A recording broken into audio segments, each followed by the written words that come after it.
Alright, here we go. Nice. Welcome back to Roll For It, where we get to listen to Drew burp. Also, he came back just for that. Welcome back, Drew. See you next week.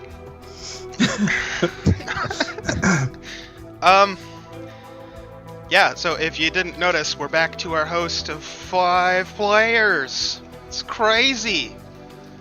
I don't think Five we're of gonna us make now. it.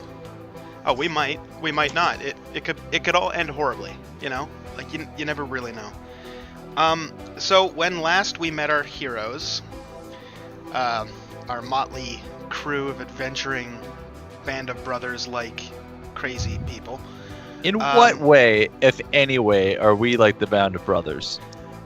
Name one thing. Your people.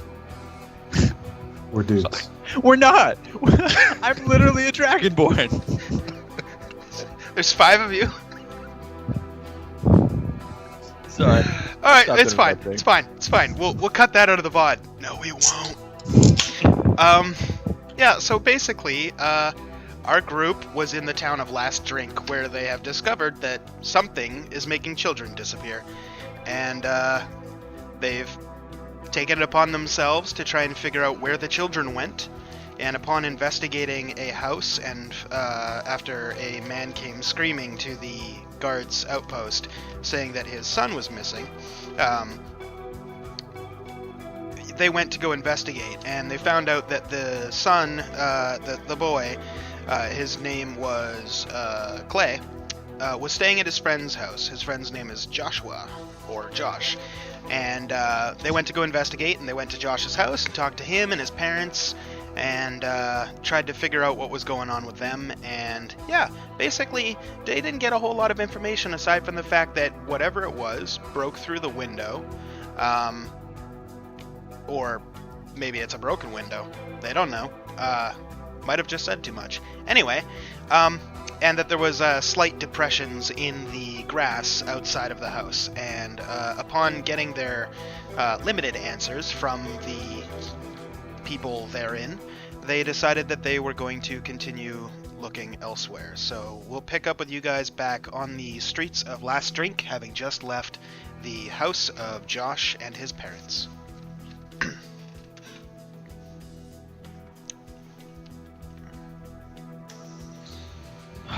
So I'm outside. I remember that, right? Yeah, the group We of had you just- had just left, yeah. We had just left, and the last thing I had said was for them all to basically sleep in the same room. Yep. Okay. I turned to the group and shrugged my shoulders. Well, we got a couple clues out of it. We didn't get much, but we got some of it. Nothing. I mean, we know it was a magic user. Well, shit. That could lead to something. Maybe we could start at the scroll store, that place over there. The Arcanum. And, try to ruffle some feathers over there. We going to sounds look good to for me. every magic person in town? Yeah, why not? I mean, no, don't look at me though. But, Too small to hide 26 children under all the cloaks. 26, 15, 10, I think it was 16. 16.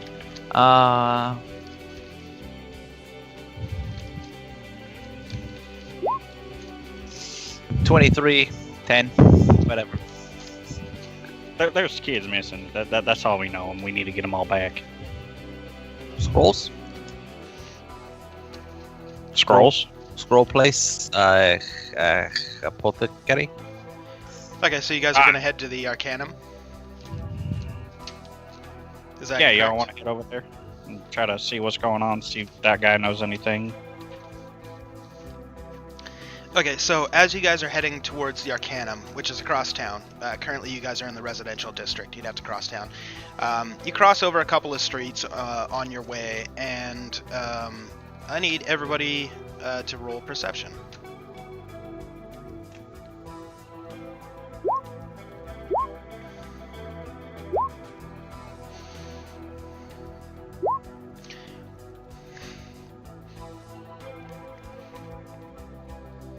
second. It's fine. Just waiting on the rogue. Once again. Whoa.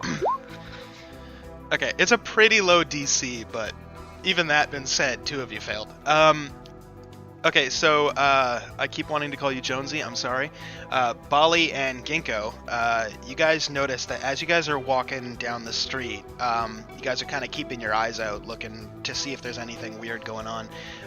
It is about midday, but you look down between 2 houses and you see a kind of stocky figure between 2 houses that looks to be peering into windows of a house.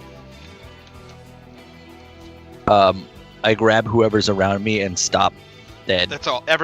You're all kind of right there with each other. Okay, I spread my arms out and stop. I'm gonna start trailing around to go around to flank him. I'm You gonna haven't seen look. it. He hasn't told you. Oh, sorry. Yeah, I point in that direction, and then I nod at Grooven if he wants to do his thing. Okay. Yeah. I point to the rest of the group so that everybody sees. I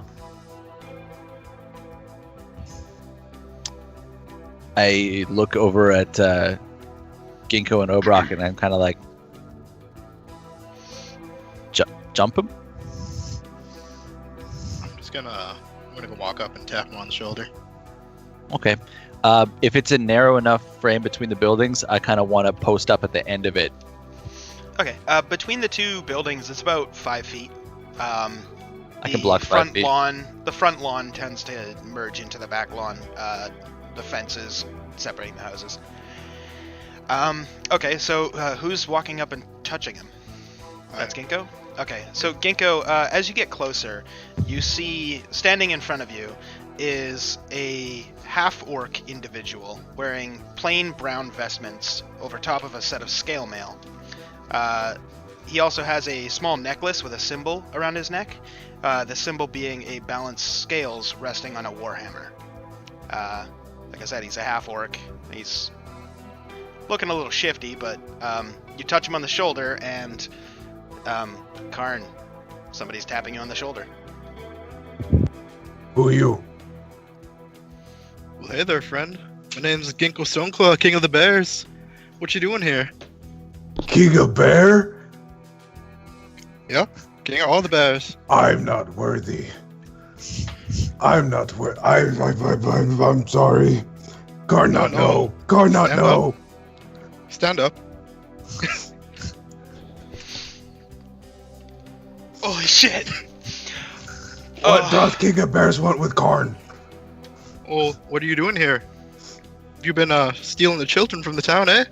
No. I look for children. I take children home. I take children home. I'm gonna kinda look at Bali here. Yeah, I put my. I'm gonna start walking up a little bit, but I'm trying to act casual about it. Okay. Have I made it around yet? Sure. Okay. You're standing behind him. Perfect. I'm just gonna chill. Karn, roll perception. First roll, make it a good one. Yeah, you have no idea the Kruben's behind you. What can I do for King of Bear? Ask where is new home? No home. So, where's your home at, eh? Think you could take us there? That See all way. the children? Home that way.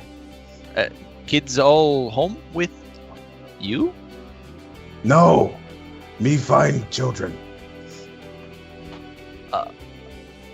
Me no find children. So you...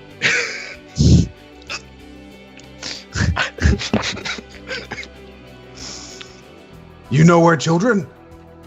King of Bears lead me to children. Ginkgo, I think he, yeah. He's just in the wrong place right now. I don't think he's a bad guy. I don't think he would know if he was a bad guy. Fair point. So, you didn't go and take all the children from this town, then? No, children lost. Are you looking for them? Yes, Karn look for children. Take children home. Oh, trying to Oh, take the children back to their families. Yes, okay, but you're looking in these houses for children in their houses to take back to their own houses? yes. No children in this house. Please. Well, 1 sec. This house a missing child. There you go. So, that was the one piece of information I forgot to give you earlier. You're good now. so Human female. This heading a strange direction. San.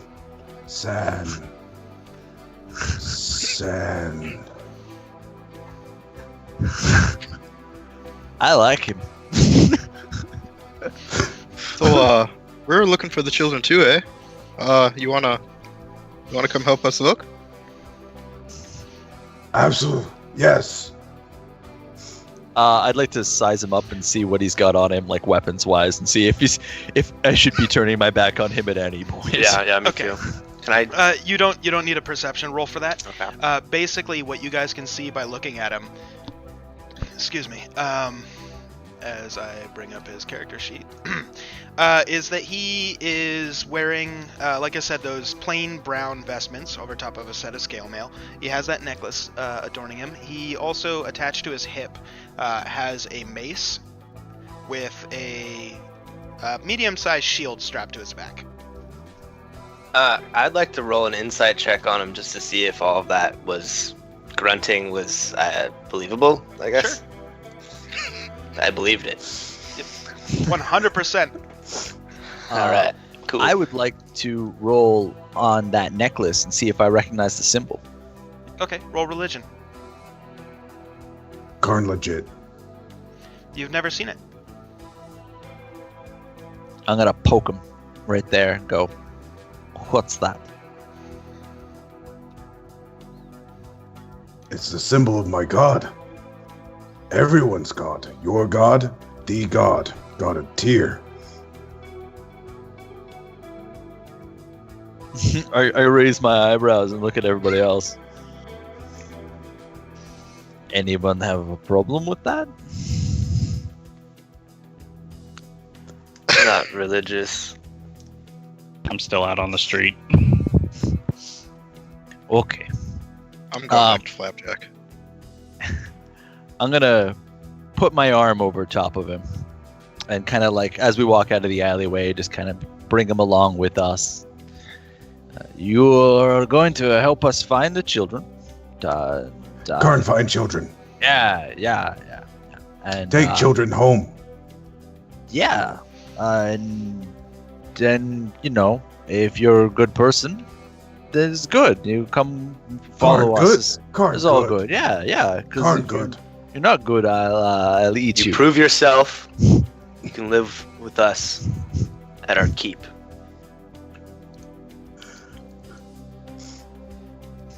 Oh, Good little. offer. What name? Little hideous man. Moonshadow. Prove it, Moonshadow.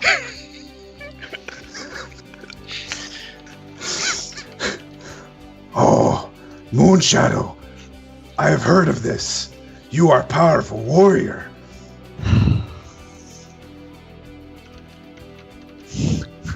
Karn be honored. Deal? Yeah, deal. Yes. Good. What else do you know? Name. Your name. I don't know your name. Karn. Karn. Tooth. Karn. Karn. Bali. Bali. Bali. Ba. Baller. Bali. Bali. Bali. Exactly. I was gonna say, sorry, fucking meta break here for a second, but this shit is fucking hysterical. We got the Canadian fucking druid, and we got the orc that barely string 3 words together. This is great. Fucking great. I love you guys. Holy shit. Oh, man. Okay, so, just to move this along, you guys come out of the little, for sake of a better word, alleyway between the 2 houses. Having just talked, Ubruk, you now see them all coming out with a half-orc gentleman, previous description.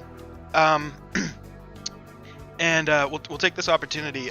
Bali, you didn't get an introduction really to tell everybody like what they need to know about your character from last episode. So we'll go with you first, and then we'll go with Karn afterwards. So any physical descriptors, appearance, yada yada yada. Feel free to let everybody know what they're seeing. Okay. I've got a great big wide head with a big toothy grin. Lots and lots of teeth. I don't know, like stocky, wide-shouldered kind of deal. I But look how like tall a are hunch. you? 6'8", but a Okay. hunch. You're big then. Oh, like how? Like pretty big, or like pretty hunched, or no? Like Yeah. like Okay. I'm wearing a lot of armor, and I'm used to crouching down in swamps a lot, so I'm kind of like always. So you're not like super towering. No, but I bet you I'd stand up in a fight. That's Sweet. about yeah. Awesome. Other than that, very casual.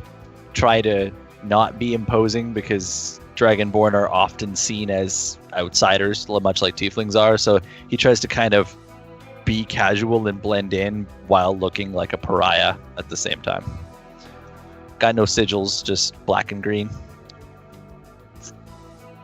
Nothing really else descriptor-wise around me. Black Okay. scales, gold eyeballs. And Karn, go ahead. I'm really tiny. I'm 5'4", 160 pounds. Look mostly, pretty much human, but with like a green tint. There you go. All right. So from here, where do you guys want to go? Do you still want to go to the Arcanum, or do you want to glean any information from whatever? Karn, how long have you been looking for the children? In town yesterday. Oh, who said they were gone? Guards. Guards. They just be like, "Hey, Karn, go look for kids." Or They you know will help. not- Oh, I pass through, hear about children. Children. Future. Must find. Oh yeah, children are the future, eh? Gotta raise them good. Did we really just pick up another thing? Because I'm tired of splitting gold. Karn have no use for gold. what you mean thing? Person, Huh? something. I Huh? don't. We're all things in this damn universe, all right? You know, just I'm yeah. gonna glare at Ubrok. Talking Just ham. watch your tongue. Did I hear that? You guys all notice right now, Karn sticking out his tongue and trying to look at it.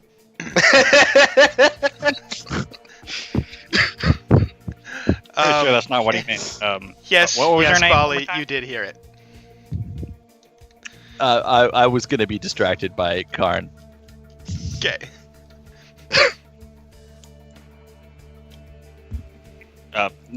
Green fella, what was your name? I'm sorry, I did not catch it when they brought y'all out from in between your Karn. houses. Card? Me, Pleasure. Karn Wartooth. You, Ubrok. There you go. Ubrok. Ooh, Yeah. Ooh. Ubrok. Yeah. Ooh. Ubrok. There you go. Karn, Ubrok. let's go to the Arcanum because we wasting daylight here. All right. So you I'm gonna guys head follow across Obot. town. You guys head across town. You make it to the Arcanum, a place that most of you guys have been before, where they sell books and scrolls and all kinds of magical stuff. You walk in with a gling gling, and a familiar old man sits at the front counter, and he looks up, sees Ubrock, and goes, "Oh, yes, you're back. What can I sell you this time?" Well, we're actually not here to buy anything. Oh, We're looking for a little Okay. information. well, You know, information about what? well, we're kind of looking for the missing kids right now. Ah, yes, very sad business. Very sad. Has possibly anyone kind of, shifty come in and purchase anything from you lately? Well, pardon, current person. A few here Oh, or yeah, there. don't mind me. I was talking about you. Oh. Well, half demon and shit, Yeah. No, there's been a couple of elves, some men, as you do. Could you? Some Could you give me a shiftier than list? the others. Yeah, he can prepare you a list. He Thank you. looks over at you and he's just like, "The list will cost you 5 gold." What's fine? Here it is. Then I slide Okay. it over to the table. Okay, he takes your 5 gold and he slides a piece of paper back across to you, with 3 noteworthy individuals scribbled on it. Number 1 with an asterisk says Ubrock Ranukro. God damn it! I look Number- at the first one and I immediately throw the note down on the on the table, and say, "What is this?" What do you mean? You asked for Shifty. He is Shifty. We Have a just parent- told you, not us. Well, then Well- ignore number 1. Bally Oh, doesn't why know am I this number guy, one? and Right. he's inherently afraid of being on lists, so he's gonna leave. Okay. All right, I'm Fair. gonna read the rest of the list, I guess. Okay. The rest of the list is number 2 is Cliff, the guard, and then number 3 is an elven gentleman by the name of Timma.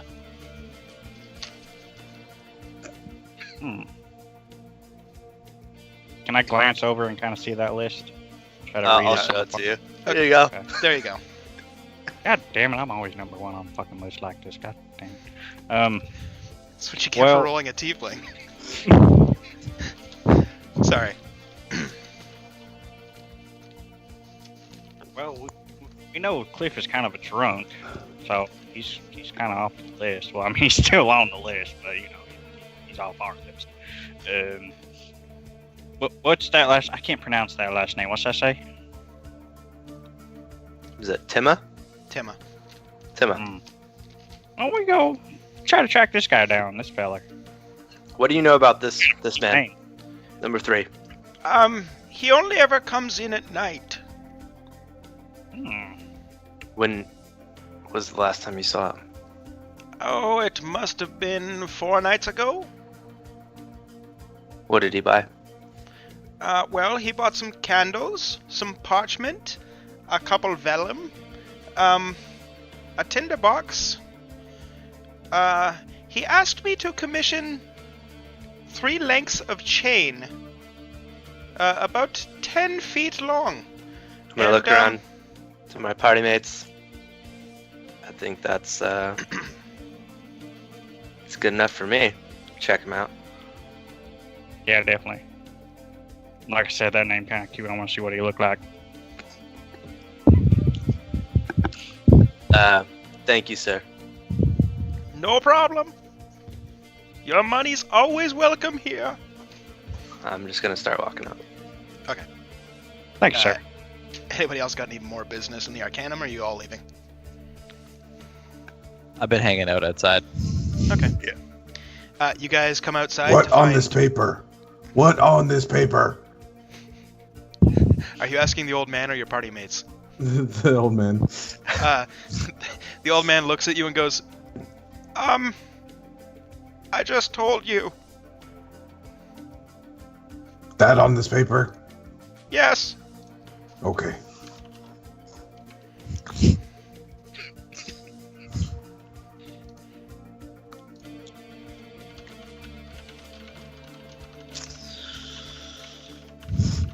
Well, let's They're all heading Shit. outside.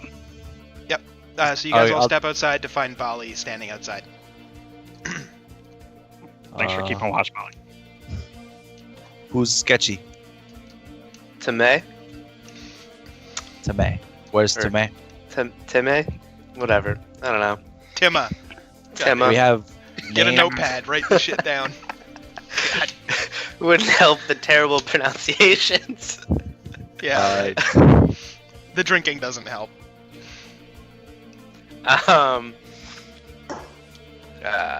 Okay, so I'm gonna relay what was on the note. Okay. Bali. We have essentially, name, no place. No place. We're gonna go to tavern for place. Good I'm for ready. info. Good. Ubrock on paper. Could go ask I'm- Cliffa. I agree. This is a good guy. He's a drunken guy, but he's a good guy. He's probably at the tavern. Two birds, one stone. Probably. I like Let's that. go. As we walk, or I just want to relay that the person bought chains. Okay. 3 10 feet long pieces. Yep. Kind of shady shit. Well, he also bought candles and parchment and tinder. Sounds like he's trying to do some kind of ritual or something. I don't know. That's what maybe I'm thinking of. I don't know. What the hell? I'd like to Roll- roll insight. You can roll insight, Ubrik, and need a religion roll. With advantage on yours. Okay, so 12. Yeah, you've heard of some religious activities that do require some of those components. As far as your insight, what are you trying to glean? I want to know if I've heard of anything that requires chain or something chained up and with candles and ritualistic stuff. Specifically, the chain stands out to me. You've never heard of anything that would connect all of them. You know that parchment is for writing, and that vellum and candles and a tinderbox is usually used in, rituals or writing scrolls or even lighting a dark room. And the chain kind of stands out to you because you can't place it. I mean, people use chains in all kinds of things, but not connected to any kind of magic. And why would you Weird. have chain made in an arcanum? Yeah. That's what I was thinking. I'm kind of thinking of the chain too. Can I roll Arcana to see if I've read anything about a magic that uses chains? Sure. With advantage. 26. You've heard of some very rare pieces of magic that can incorporate some real world. Okay, so typically a spell like Hold Person, right? It uses magical energy to hold somebody. But you've heard of some very dark magics, some very rare dark magics that allow you to use materials that are within your realm to make casting such a spell significantly easier and not require concentration to hold it. So, Okay. for example, a Hold Person, you could use the chain as sort of a catalyst. Hmm. Just as an Oh. example. How big is Flapjacket? Is he close to full size? Yeah, I mean, if you were a gnome, you could ride him at this point. You wouldn't be able to ride him quite yet. He's like a good 500-600 pound bear. Getting pretty large. All right, I'll hold off on that then. So I'm gonna relay that information back to the party group that I Okay. just so happen to remember. Tavern? Tavern. Yeah. Yeah, I could use a drink. Cool. I'd like to walk with the bear so it gets kind of familiar with me. Because I want it to know me a little bit, and I'm one of the newer people in the group. I don't want to get ate by mistake. Okay. So I've been around. you guys are walking there, and you're just kind of hanging out with your hand, like petting him and kind of, getting familiar. Yeah, like the way you would walk around an animal more casually to let it know, like I'm calm around you. You should be calm around me We're too. cool. Yeah. Yeah, Okay. yeah. For sure. So yeah, you do that, and let's see. You guys are heading to which tavern? Like a main tavern, or you guys going to the underground bar brawl tavern that you guys went to that one time? Hey, where's a good place to learn about shady stuff? Well, Yeah. I'm just gonna start walking that direction. Okay. Okay, question answered then. Follow. All right. I'll follow him. So you all start heading, and you enter a nondescript looking building. Bali and Karn, you guys are a little bit weirded out because this is like a textile factory. What are you doing in a textile factory? Kruven leads you through the textiles into a back room where there's a set of stairs, and he leads you down the stairs where all of a sudden you hear a bunch of loud music and people yelling, and sounds like a good time. And you enter an underground tavern. Before we open the door, I look and say, "Good time?" and go through. All right. I should mention at this point it's like 2 o'clock in the afternoon, so you guys are about to be day drinking. All right. So you I guys like make that. it down into the bottom of the tavern. There's a couple people kicking around. It's not quite as lively as it was the last time that you were here, Ginkgo, Ubruk, and Kruven. There's For a couple the of... two people who have never been here, what do we see? For the two people that have never been here, what do you see? You see 5 tables on the close side. You see a sand pit in the center and 5 more tables across the room. There are 2 tables across the room that are being used by 2 people to each of those tables, and then the close tables, there are 3 being used. The one closest to you has 3 guards sitting at it, one that you recognize as Cliff, and the 2 others, there's a pair of gnomes, and then a dwarf sitting alone at the 3rd table. Aside from that, all the other tables are empty. There is a barmaid walking around getting beer for people. Seems to be going to the dwarf more than anybody else. I'm gonna pick a table on the far side of the room and pick the chair that's facing, so my back is to the wall. What are the rest of you guys doing? I'm going straight to the sandbox to play. Okay. You do that. I'm gonna I'm walk gonna- up to the bar and get a drink. I'm gonna walk with Karn. Just walk with him for a moment and just kind of see where this goes. All right. I'm gonna get my gold out and just kind of start jangling it. Okay. You get to the sand pit in the center. Are you taking off your boots or anything, or are you just gonna hop in and start making like castles? Nice. Okay, so you hop in, you start making castles.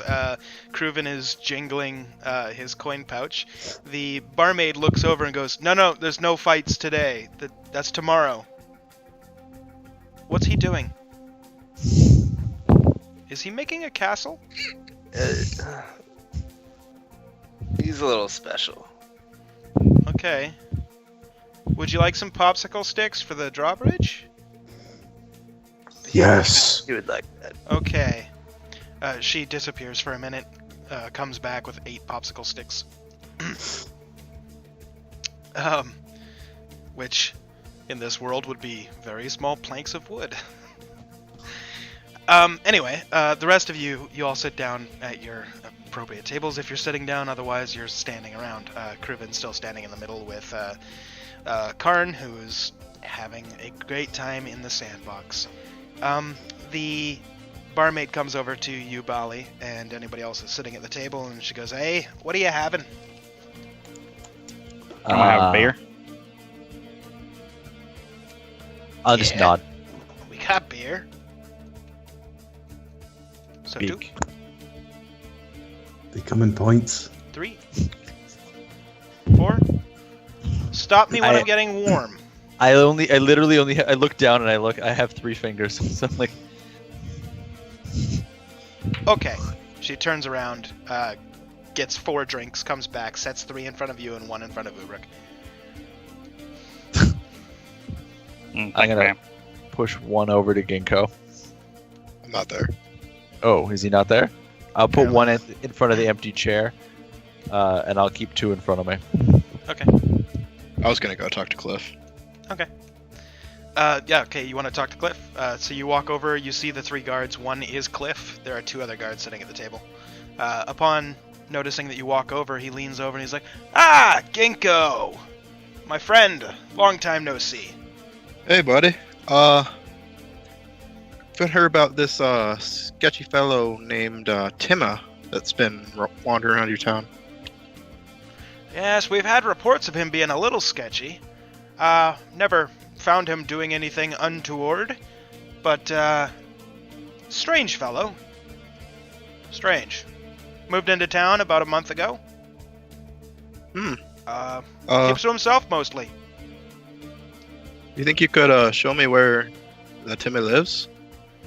I'm not sure where he lives, actually. I know that he doesn't live in town.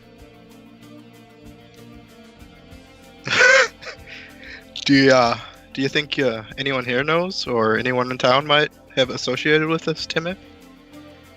Well, people have seen him around night, so I suspect that he probably works during the day and then probably comes into town and, like anybody, wants to stop off at the tavern, tie one on, and then head home for the night. So, maybe try prowling the streets, as creepy as that sounds. I'm gonna You'll stand get up from the lucky. table. Okay. I'm gonna take my extra beer. I've got my beer that I've been drinking, and my Yep. second beer that she gave me, and I'm walking over to the dwarf's table. Okay. We'll get to that in a second. Anything else, Ginkgo? No, thanks, friend.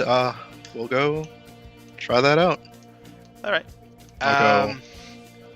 Yeah. Cool. Anybody else wanting to do anything before we go over to Bali? Still drinking. Okay. Children love sand. Give me a performance check, Karn.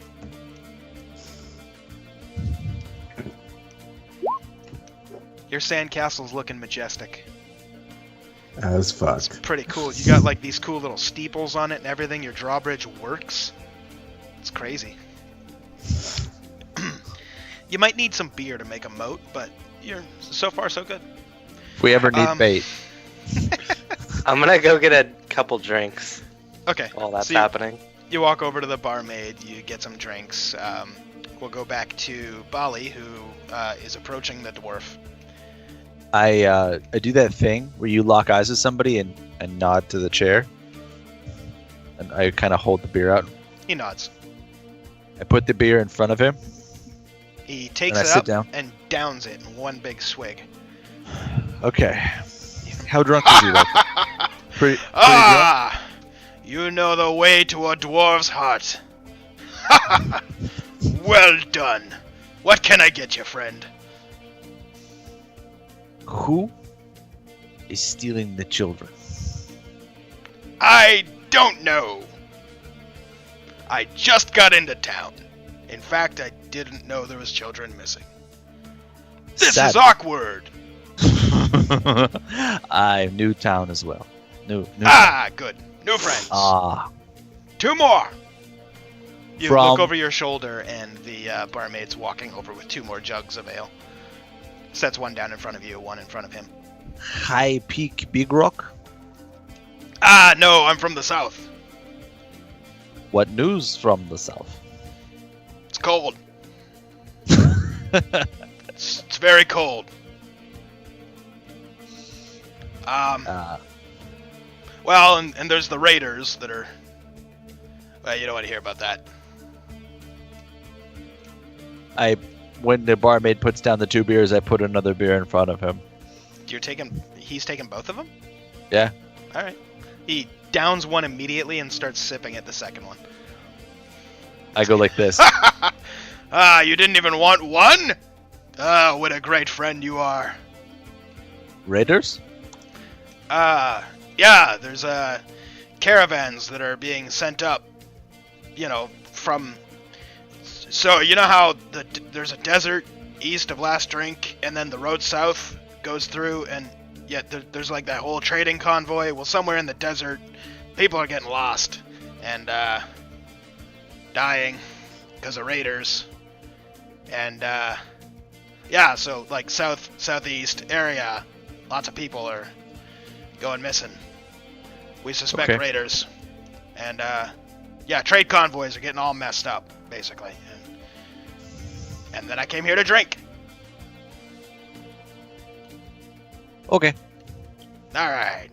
Good luck. I'm Thanks, gonna friend. stand up and walk back to the table. Alright, you do that. I kind of eyeball the gnomes, but I'm like, Hey, have you never seen these gnomes before? One of them has a lute. But, aside from that, nothing noteworthy. I sit back down at the table. Who's at the table right now? I believe it's Ginkgo, and that's it. Ginkgo, did you go sit down? Yeah, I went to join Ubruk. Okay, so I'm scratching my Kerrigan dreads.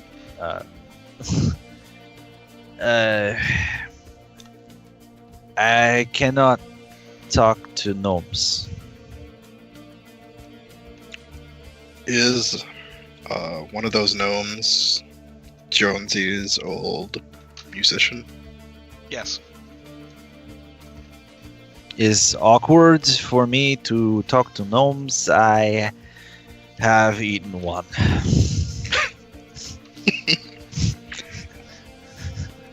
Well, that's no good. No, very good.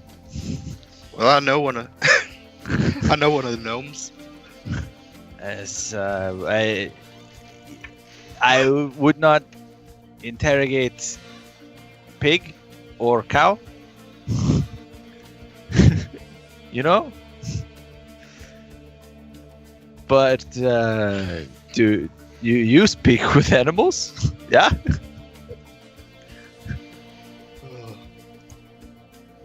Oh yeah, I'll go speak with the little gnome. I'm gonna Alright. put my hand up for a drink. Okay, the barmaid brings you a drink. Ginkgo, you walk over to speak to Ciaru and this other gnome. Oh hey, Ciaro, remember remember me?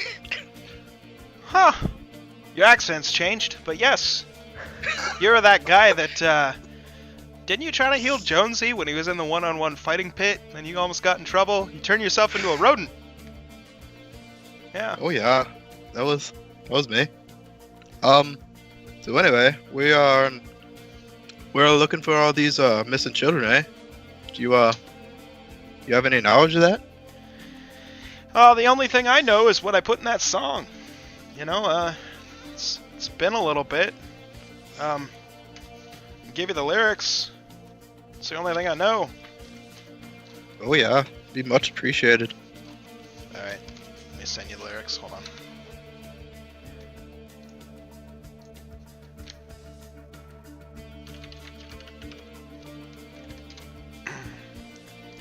Dum da dum. Where is this page? There you go. And there you go. He slides a piece of paper across the table, and it has that written on it. All right, thanks so much, friend. Not a I'll, problem. Hey, so, where's Jonesy? I noticed he never came back with you. Oh yeah, with that, I'm gonna pull Jonesy's head out of the bag. He looks at you in disgust, and he's just like, "My God, man, why did you kill him?" Oh no, Basilisk, nasty thing. Why didn't you bury him? Why are you keeping him in a sack? That's kind of weird. Little bit. We didn't want to leave him behind. Well, that part makes sense. I think Jonesy might appreciate that. It's a little weird, though. Okay, well, I might write a song about this. It's quite entertaining, actually. All right. Well, damn, that sucks. I like Jonesy. He's one of those people that, every time you played the song, so for him to come out all oiled up and you just knew he was gonna punch somebody in the face real hard, you knew you were in for a payday. I gotta find a new one of them. Oh yeah. Damn. With that, he picks up his lute and he starts playing the Rock You Like a Hurricane on his lute. Acoustic style. I'll go rejoin the party at the table. Okay. So you sit down back at the table. Folly and Ubrick are sitting there in their cups. I'm also going to start drinking out of my water skin, which has the strong dwarven beer. Oh, okay. Cool. You start drinking. Anybody else want to do anything here? I wanted to go get drinks. Yep, Two. you've got your drinks. Oh, okay. I wanted to bring one back over to the sand pit. Okay. And then, is he still making sandcastles? Yep. He looks like he's finishing up the finishing touches on the first castle. If he plans to make more, I don't know, but I want to go see the castle. okay. I beckon Okay. people You over. guys walk over and you see Karn sitting there, cross-legged, tongue sticking out of his mouth, and he's just shaping the last little bit of a tower on part of the castle. He's got these like buttresses that go from tower to tower. Very, very well done castle. You start to think maybe this is what your keep might look like when it's done eventually. It looks really good. How many moons are you, Karn? Karn no moon. No. So, basement child? You dungeon? Huh? You? No. Karn When no is it that you were understands. born? Oh. Karn born. How many? Show me how many.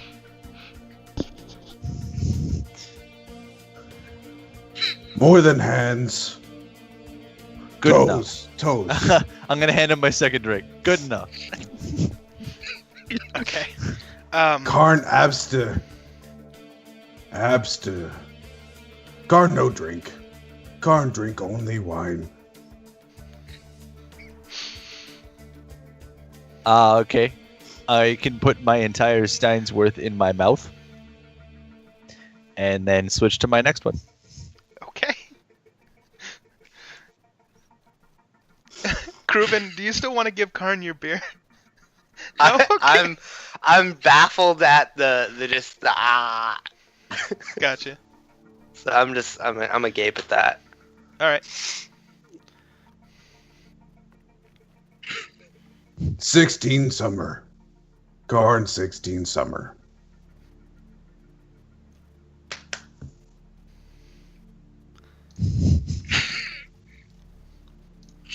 I look. Hinko. Bear King. Bait? Oh yeah, could definitely use him as some bait. We Yeah. just need to rent house. Oh, wait. Joshua.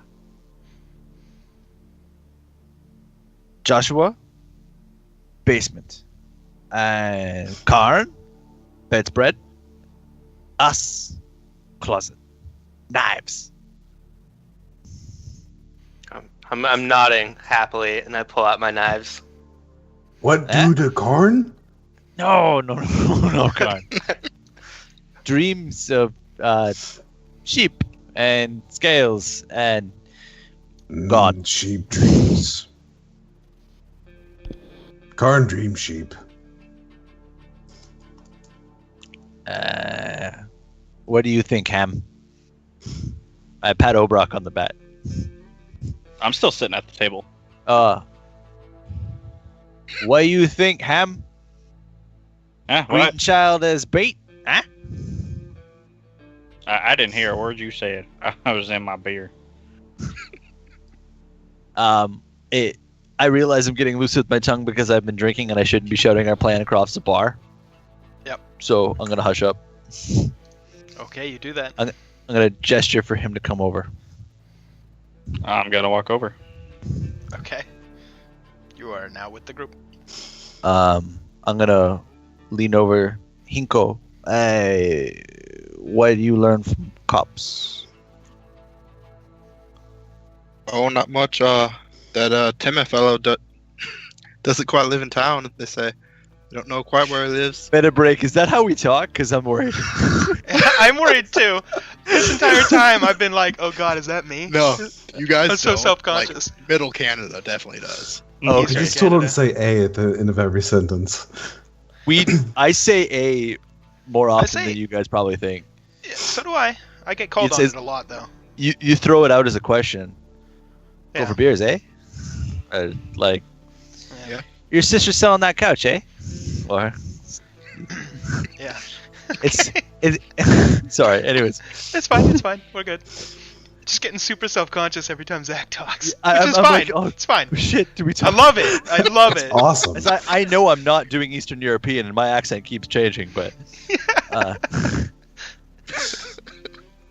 Anyways, sorry. The Hinko, only one Lord that's of been the- constant has been Karn and Ubruk. Yeah. Redneck. I wish and I would have dumb. went with redneck. I have a dumb accent. It's just more gruff and dumb. All right, yeah. So, you guys are now all standing together. Did you want to relay your plan, or what did you want to do?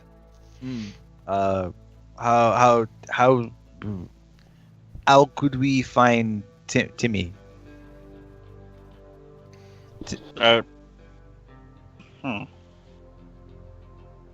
We have hours of sun until nightfall. Planet nightfall. We swap kid. Well, we don't even know what the dude looked like. I mean, he's all we know is he's an elf and female or male. That's all we know. Thin. What did those lyrics say? I'm not doing this in an accent. Unholy inversion of hope twisted the fate of the meek into hate, driven insane by the Dark One to bring forth the foul bidding he speaks. The dead are among us, at dawn they shrink back to their silken beds. They dance by night and drink the blood of a child's broken neck. That's it? Okay. Yep. You might find that it's familiar if you've ever heard the song "What a Horrible Night to Have a Curse" by Black Dahlia Murder. I pretty much ripped it. Okay, I ripped it. I stole it. Credit goes to Black Dahlia Murder. Awesome song. Anyway.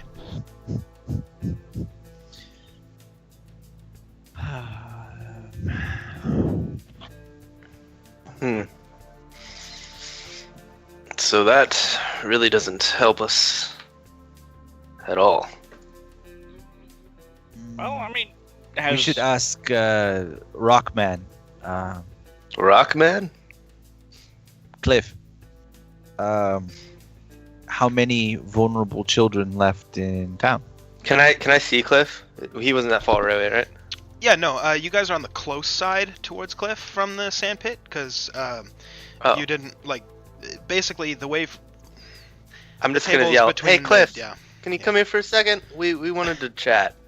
Okay, Cliff gets up, walks over to you, stumbles a little bit. He's a little bit drunk. He's been in his cups, as it were. And he gets to you and he's like, "Hey, yeah, whoa. Don't drink 7 beer and then stand up. What can I do for you?" Well, we had a couple questions, I think. Okay. What do you want to know? Your town is how many children? Weird question, but 300 to 400? Maybe 1,000? It's a big town. I mean, it's a city. Cash. You've heard of the guy Timo, right? Yeah, I've seen him once or twice. I All I know is that he's kind of new to town. He lives outside of town. Comes in every couple of nights. Shops at the Arcanum.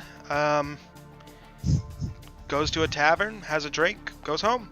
As far as I know. Do you know what he looked like? You got a cute butt? I wouldn't know. But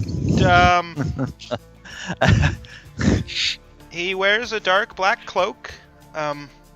Riding cloak with the little hood flap that goes over, so he kind of obscures his face. I think he's self-conscious. He might have like a scar or something. You know how people, they get scars as a kid and then they develop some sort of traumatic. I'm gonna stop you right there, Cliff. We have reason to believe that he possibly could be the one kidnapping children. Math checks. Yeah, that could work. It could be it. So if there's anything that you can give us that would help us, we'd like to try to catch him this evening.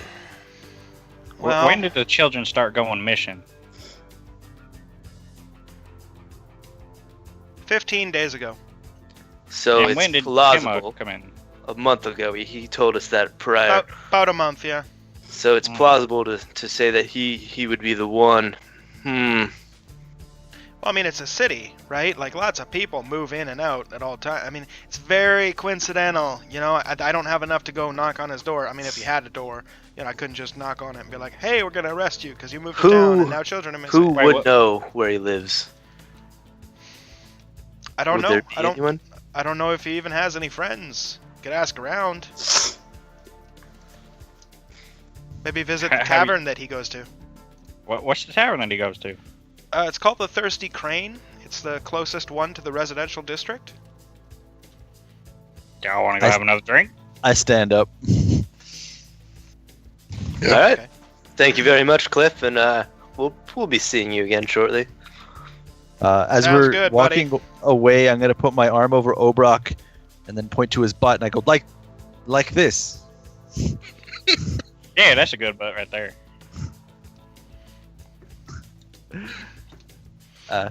That's all I wanted to say. Okay.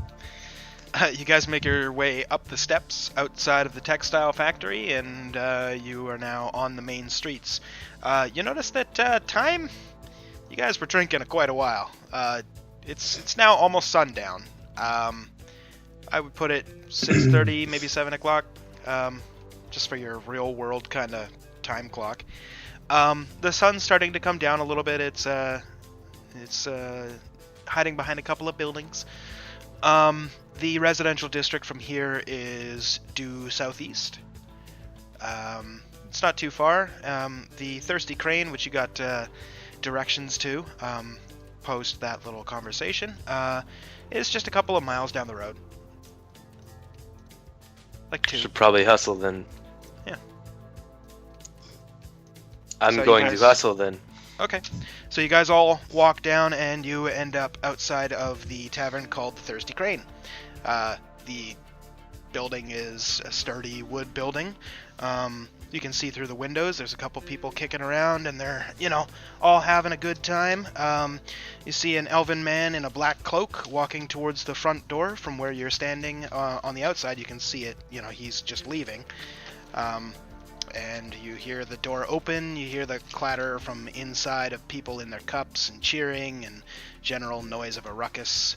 And the elven gentleman takes a left and walks down the street away from you guys. I think that's the fella right there. He's got a dark cloak on. He kind of looked like an elven guy. He got a cute butt. Oh, shit. I'd like to see if he had a scar on his face. Sure. Damn It'd it. be It's investigation. too bright out. I can't see anything. Be investigation. Oh. I'm gonna. Ew. Oh.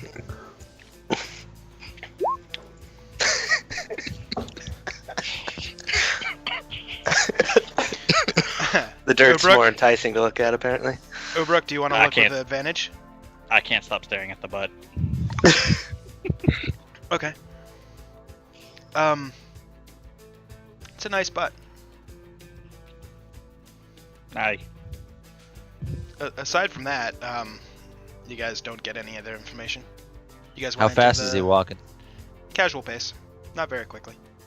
Y'all want to try to catch up to him? Yeah, I'm Yeah, already. straight I'm gonna, on, I'm gonna hustle. Okay. Let's You surround him. start running up to him, and he kind of hears your footfalls coming up behind him, and he kind of looks over his shoulder and sees this dragonborn running at him, and he like puts up his hands and he's like, oh god, what did I do?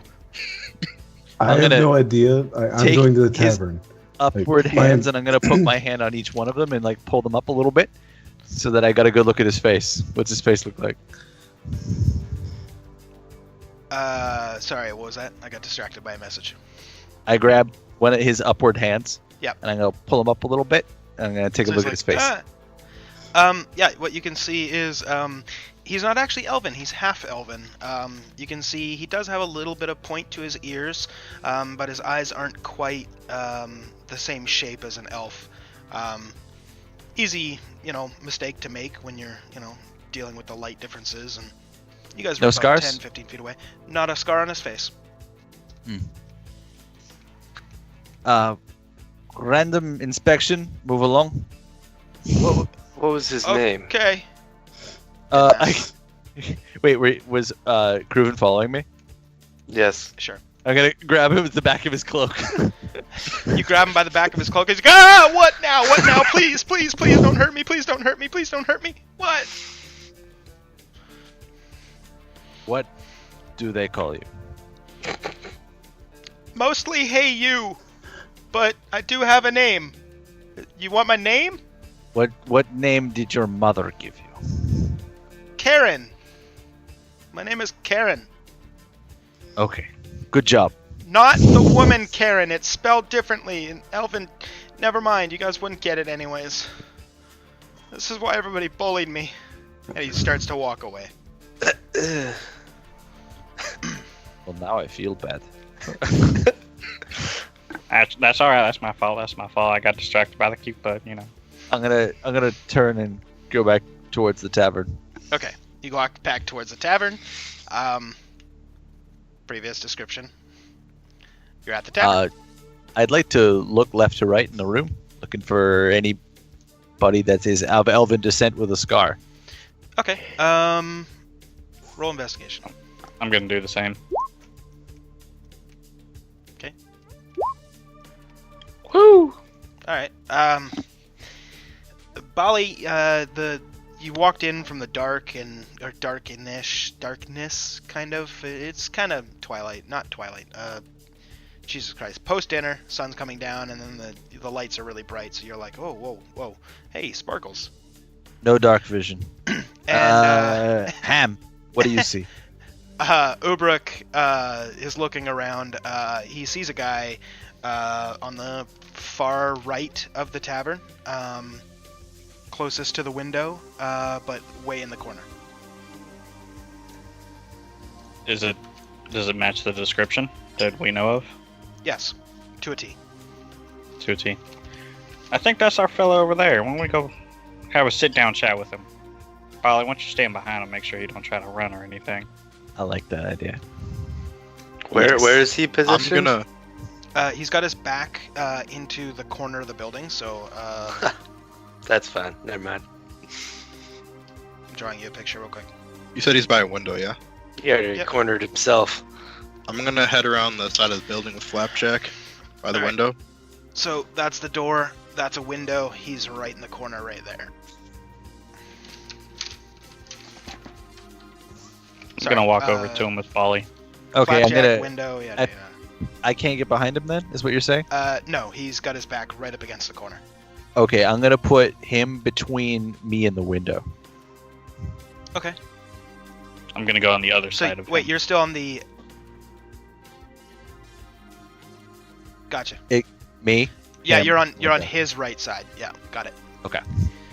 I'm gonna be going on to his left then. I'm gonna sit. He's just sitting there and he's got his drink in his hands and he just kind of looks up and he's just like, what? Moonshadow. We have reason to believe that you've been stealing the children. You What's the take purpose? children? Now hold on. Let's I not. No, hold I on. pat Karn on the shoulder. We We didn't even ask this guy's name yet. What's your name, fella? Why do you want my name? Bad. Karn? My name is not Bad. Sorry about him. He's he's new to all this investigation stuff. We're just trying to figure out what's going on with the missing children, and your kind of description followed up on the list of suspects we were looking at. So we just came over to ask you a couple questions. I just want to know what your name is. My name is Tima. Tima. Not. Okay. Okay. You on paper, you bad. What care do I have that I'm on somebody else's paper? You take children? No. What purpose would I have? This not with guy. children? Okay, let's go. I'm gonna stop Karn. Yeah. I'm gonna look him over and see if I notice any kind of religious marks or majestic marks or anything like that. Okay. You don't see anything religious per se. You just notice the scar from his mouth that comes up almost to his eye, on the left side. Right side, sorry. Aside from that, you see his pointy ears. He's got the kind of cat-like eyes that elves normally have. They're yellow. No religious kind of presentation to him whatsoever. No religious necklace or anything that you can see on him. He is wearing his dark black riding cloak with a cowl kind of over, kind of shadowing most of his face, which, now that you guys are closer, Kruven and Bala, you guys can actually see he does have a scar, but you gotta really look at him close in order to see it, even as close as you are. How'd you get that scar, buddy? When I was a child, I tripped. Hold on a second. That's some scar. I'm eyeballing I him. Is that wanted to- bullshit? He is full of shit. I'm gonna look down at him and say, "Try again." No, really. I was a child and I slipped and just What'd you How big fall is on? this? How big is this table? about 4 feet across. I'm gonna just pull it a little bit away from him so that there's less table between me and him. He looks at you straight in the eyes, not a hint of fear, and he says, "Now, you wouldn't want to make a ruckus in the middle of a town, would you?"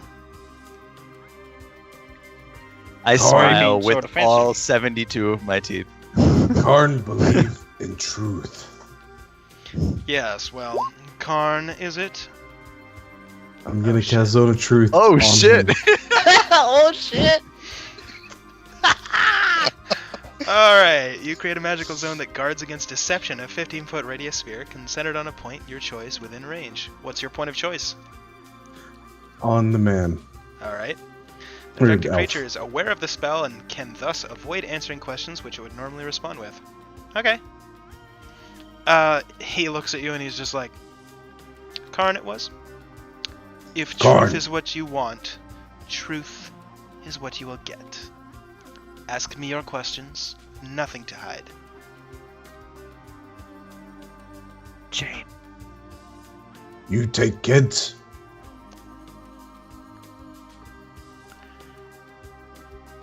You notice that he initially made the motion to deny it, but finds that he can't say the word, and says, "It's not permanent." My eyes go big, and I'm looking over at Kruven, and I'm like, "May I?"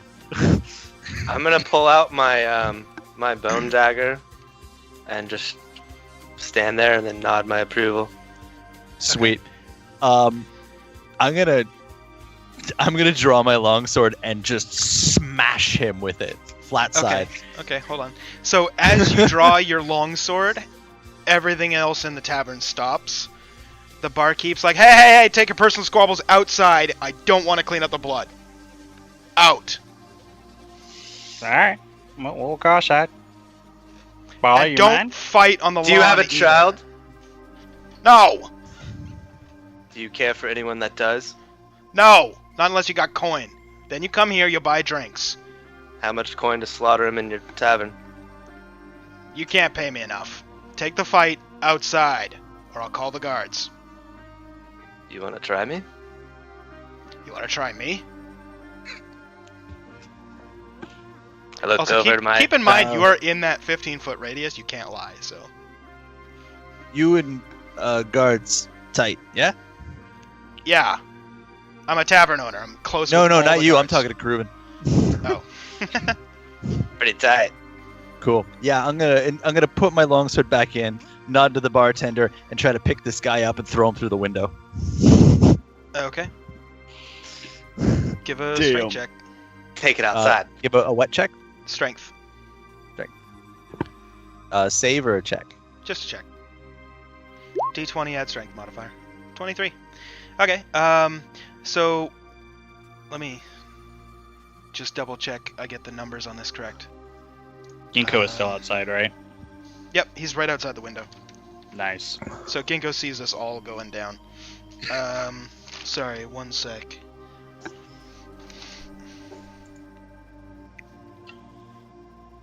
Okay.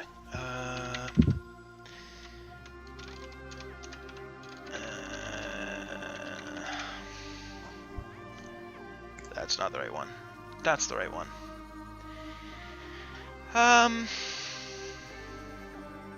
Okay, that succeeds. Cool. You throw I'm him gonna- out the window with a tss. The window shatters. Ginkgo, you notice this elven man come flying out the window at you. And I'm gonna turn around to the bartender and go, outside. And then I'm gonna walk towards the front door. Okay. The bartender walks over and grabs Kruven by the shoulder. Says, "You're gonna pay for the window." How much? We'll say 300. Let's do 100 and we'll call it even because I won't kill you.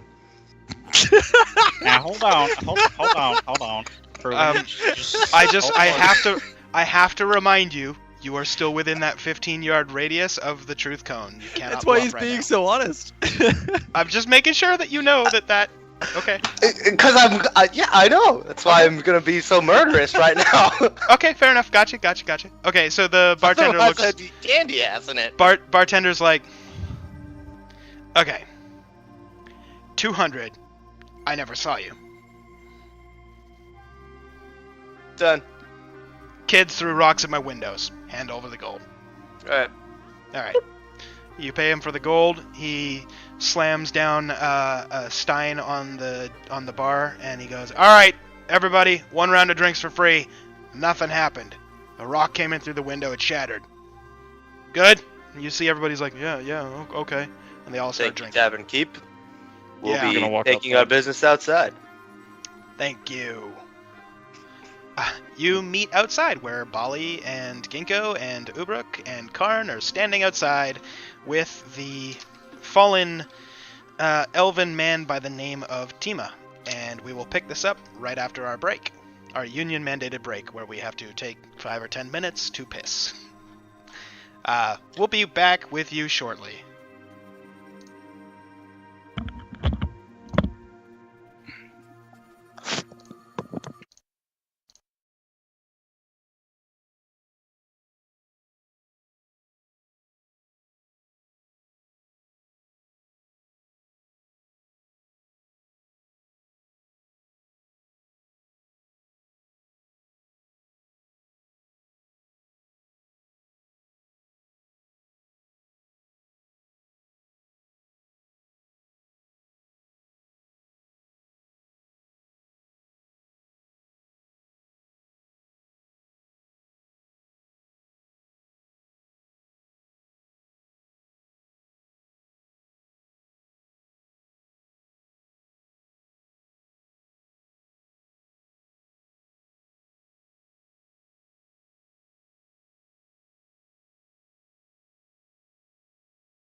And welcome back. Yeah, so finishing off, or continuing off from where we were, the group of you just left the tavern, having just thrown out Tima. You are now standing on the front lawn of the tavern. Or not lawn, it's right on the street, so he's like laying on the curb, and you guys are all circled around the elven man by the name of Tima. And he's laying on the ground, and he's like, prone? What the hell? Yeah, he's prone. Is he still within the circle of truth? No. I'm gonna tell Flapjack to sit on him. Okay. Roll a strength for Flapjack.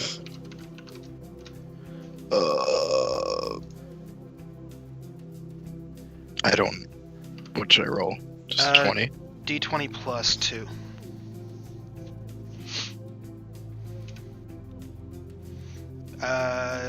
The bear tries to sit on Tima's chest, and he kind of shoves him aside with one arm.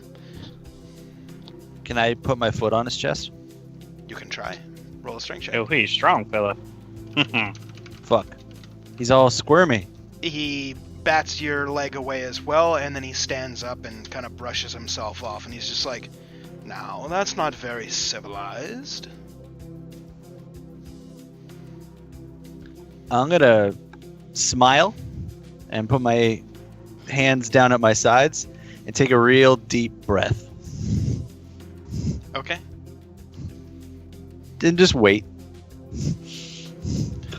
What you do to children?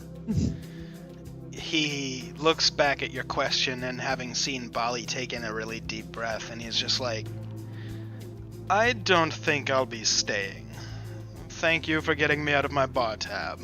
And within a matter of half a second, he turns into kind of a misty form, and you see this grouping of mist start floating down the road. I'm gonna try and get it with my hand. Okay. You swipe at it, and your hand goes right through the mist. I'm gonna start chasing the mist. I'm gonna exhale and try to suck in the mist while I'm chasing it. Are you exhaling a flame breath, or just your breath? I don't have flames. Your I don't know what you're dragonborn. on about. Yeah, I'm a black dragonborn. Okay. Yeah. Is the different thing. You try and inhale. You get that kind of taste that it's just like wet air. You know, kind of tastes bitter, but yeah, you just hear. I'm gonna use Wind Wall in front of him, like in a circle around him. Or in. Okay, what's the spell card on that? Here.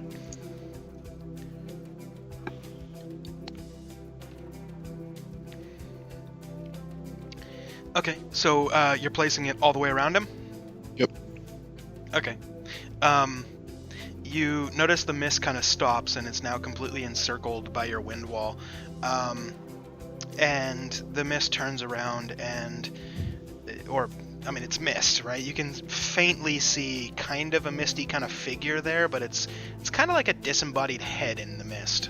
It's very faint, and you kind of hear in the back of your mind, like, well, that's cute. And the mist floats up. And Before then he gets too over far the up. wind wall. What? Before he gets too far over the wind wall, I'm gonna use sleep on him. Interesting. Let me check something.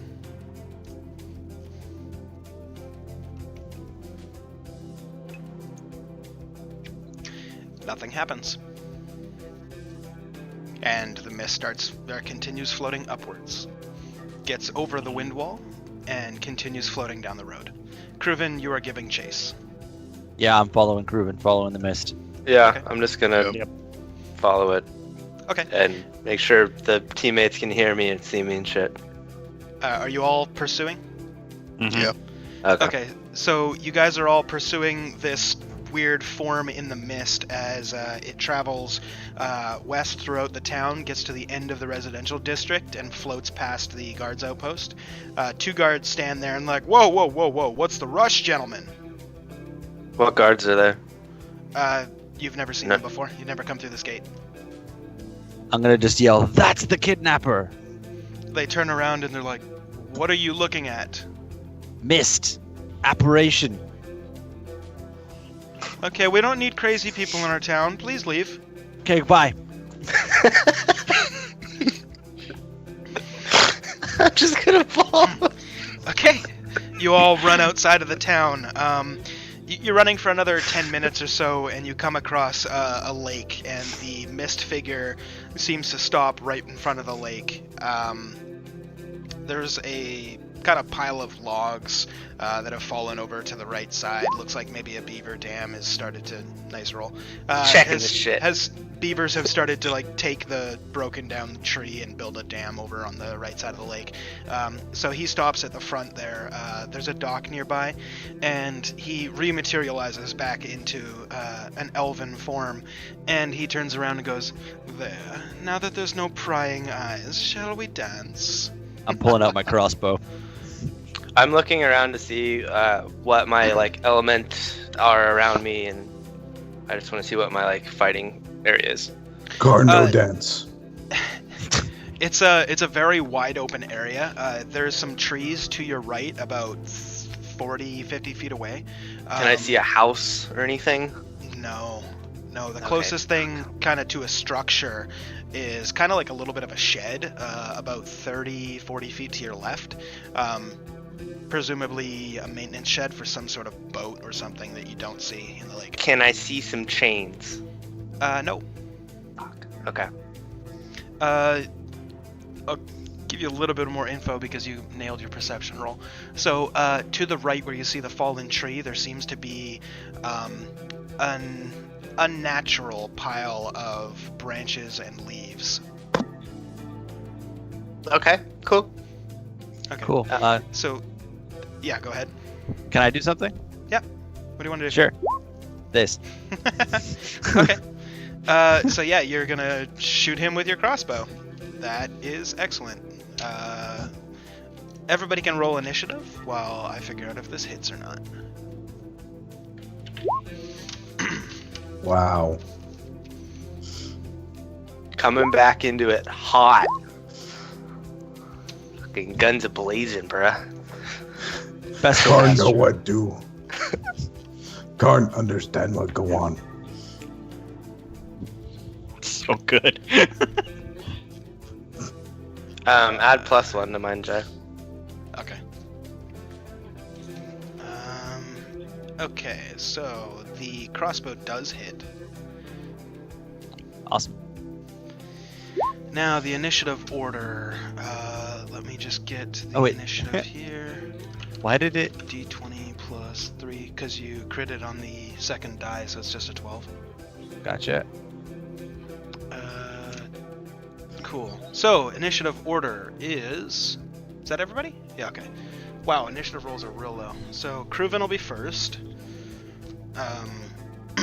And then it is Ubruk. And then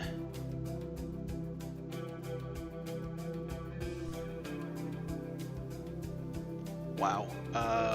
We'll go with Ginkgo can go before.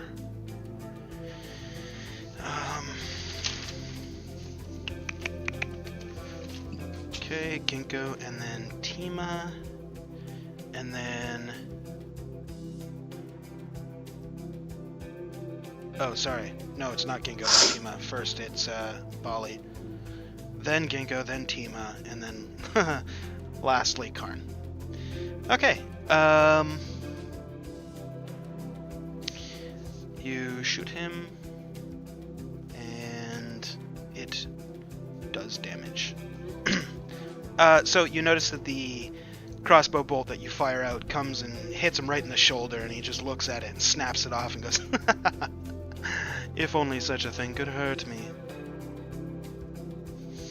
And he kind of raises hands a little bit, and you notice that his nails are unnaturally long. They're like a good Just 2 or 3 hands. inches. He's not using any sort of. Nope. He's not conjuring with anything else. Nope. Okay. He's just holding his hands out like he's ready to attack with like claws or something.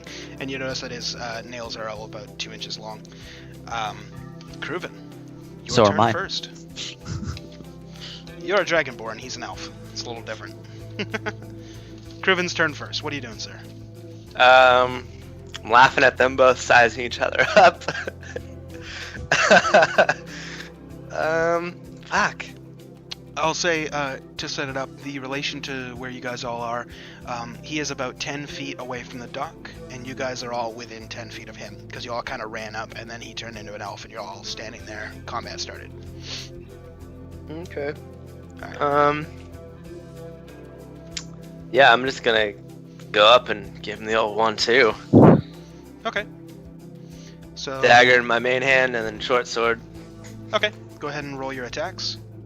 Ooh, you know, actually, I'm gonna scratch that. I'm gonna try my dagger throw return because that one's pretty fun. So I'm just gonna use my dagger throw at him. Okay.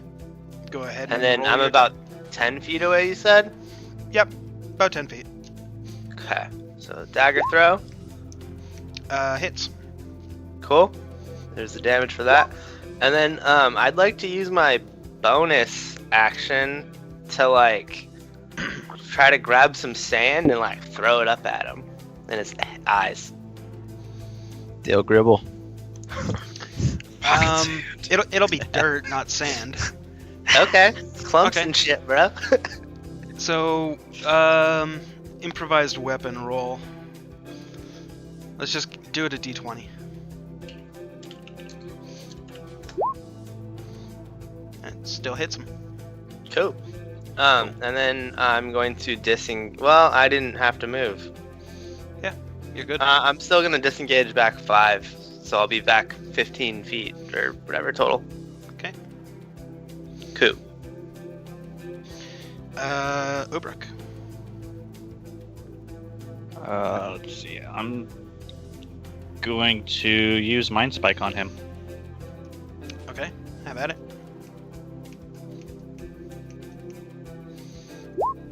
Is that a level 2, by the way? Yep. Divination 2, concentration up to 1 hour. Must make a wisdom saving throw. Let's check his wisdom. Saving throws. Okay. That's a success. Mm-hmm.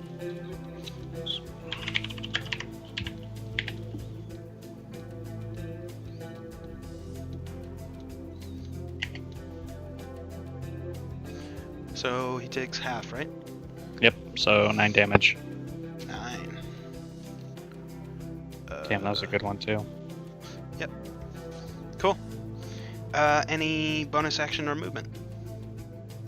I'm going to move back 15 feet. Directly back. Okay. You are directly to the left of the hut. On the far side of it. Okay. So if you were to take like 2 steps to your right, you'd be hidden by the hut. You cannot see Cruven from where you're standing, but you can see everybody else. Why can't I see Cruven? Because the hut is between the two of you. I'll Okay. show you. That's kind of the way it's set up. Is he the Gotcha. dot? No, he's the T. That's him. Oh, I see. Ubruk's here, Cruven's here, that's the hut. Okay, that ends my turn.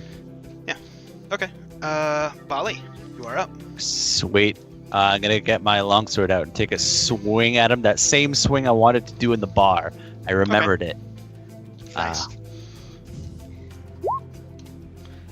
Nice, 18 hits, roll damage. I'm gonna add a superiority die to it Okay. and use a pushing strike.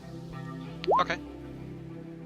So it'll be 6 damage plus 5 damage plus I pushed him 15 feet. I was hoping to push him out onto the dock. He is on the dock. Okay, cool. Now he's kind of cornered. So that'll be 3 and 3, 6. And now that he's lined up on a nice straight avenue, my second attack will be my breath weapon. Okay. Which is not fire, it's acid. Nice. And it's a Sick.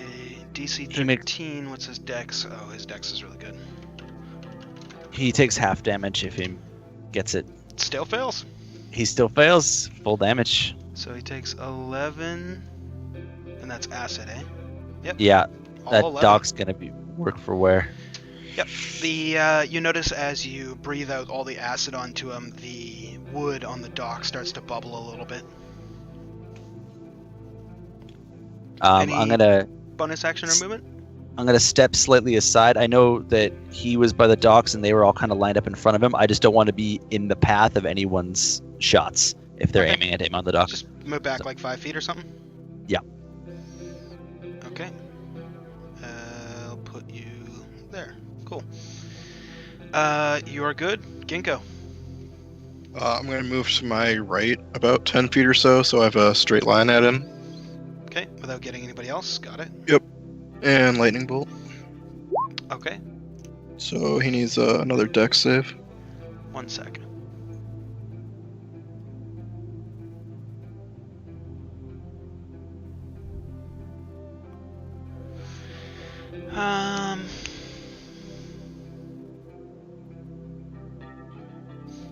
Damn. Okay, dex save. Yep. Nails it. So he takes what? 16. Yep.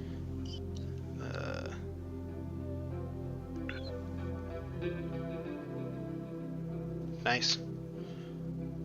Solid. Alright. Anything I'm else? done. Okay. That's Ginkgo's turn. It's Tima's turn.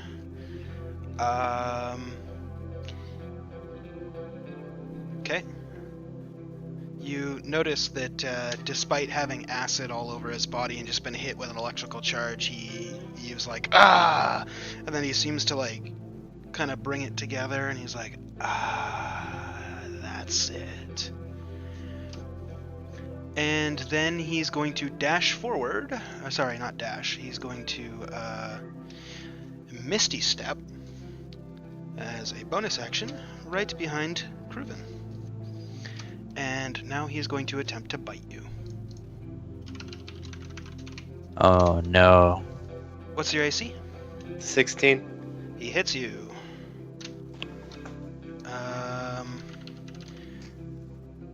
1d6 plus 3.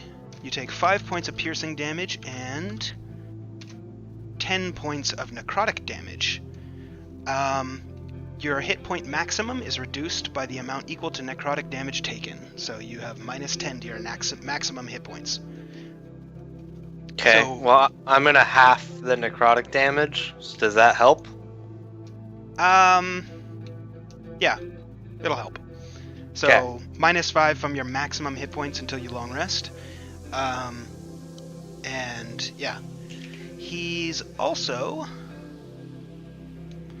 after biting you, seems to get a little bit stronger. And you notice you wouldn't notice because he's like right behind you and he bit you right in the neck. Everybody else that's looking at him, you notice as he lifts his head, you can kind of see 2 razor sharp teeth where his canines were and blood dripping from his mouth. And he goes, "Ooh, that's nice." Fucking hurt. Karn's turn. I yell out, "You stop!" and cast Hold Person on Tima. Okay. Let's see.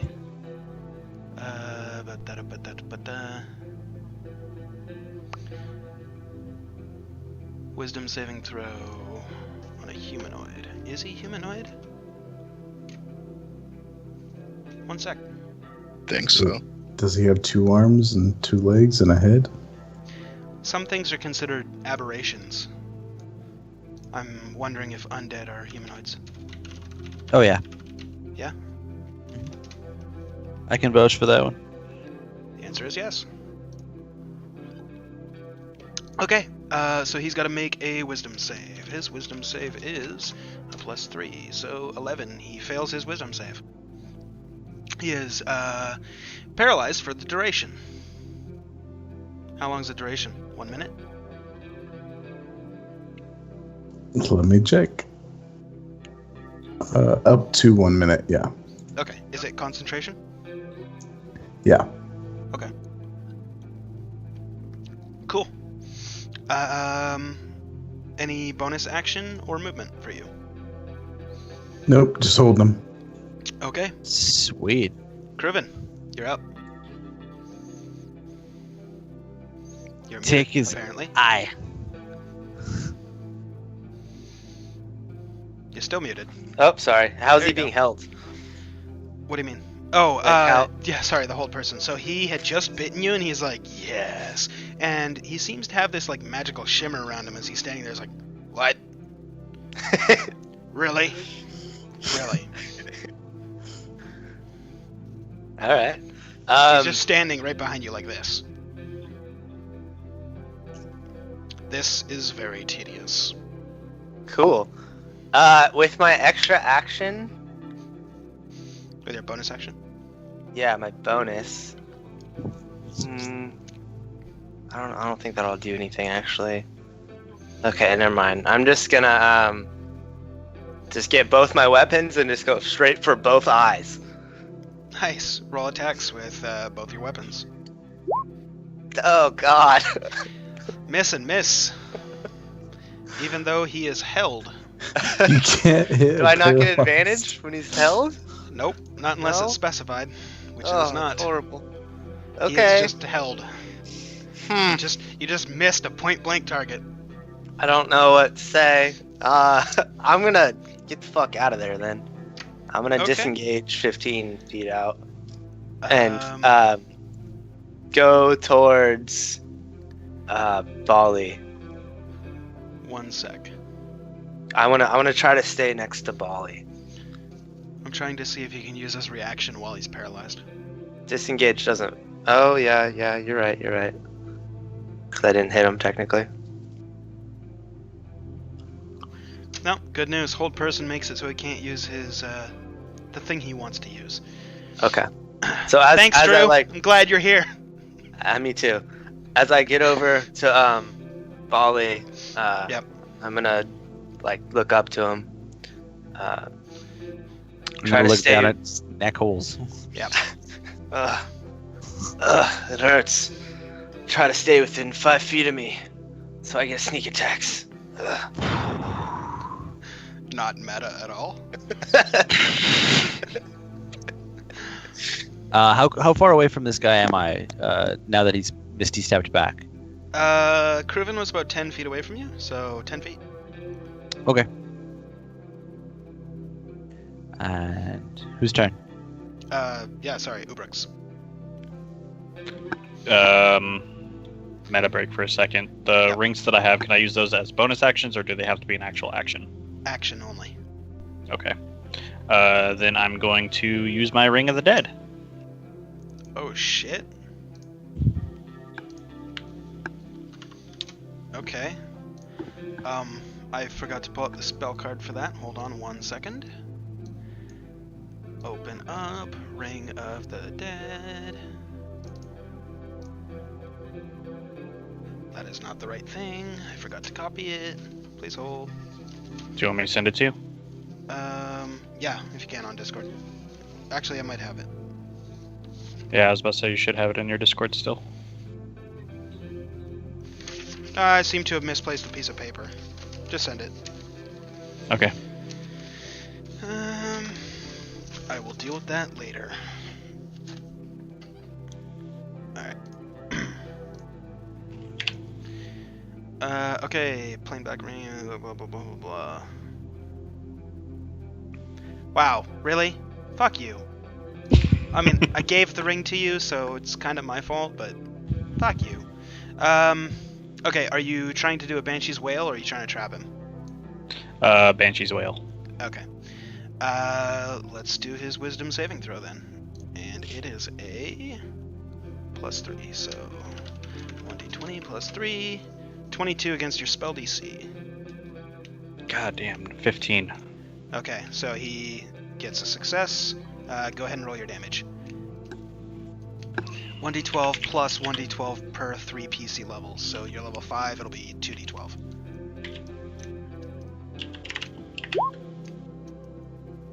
Wow. 21 points of psychic damage. Hey. You did it. What else would you like to do this turn? You notice that when you hit him with that spell, he kind of, even though he's being held, he's like, ah! Okay. Winces in no, pain. That's it for my turn. Cool. Bali, you're up. I'm trying to think of silver or fire. It's how you kill a vampire. I don't have either. Would your character know that? That seems a little meta.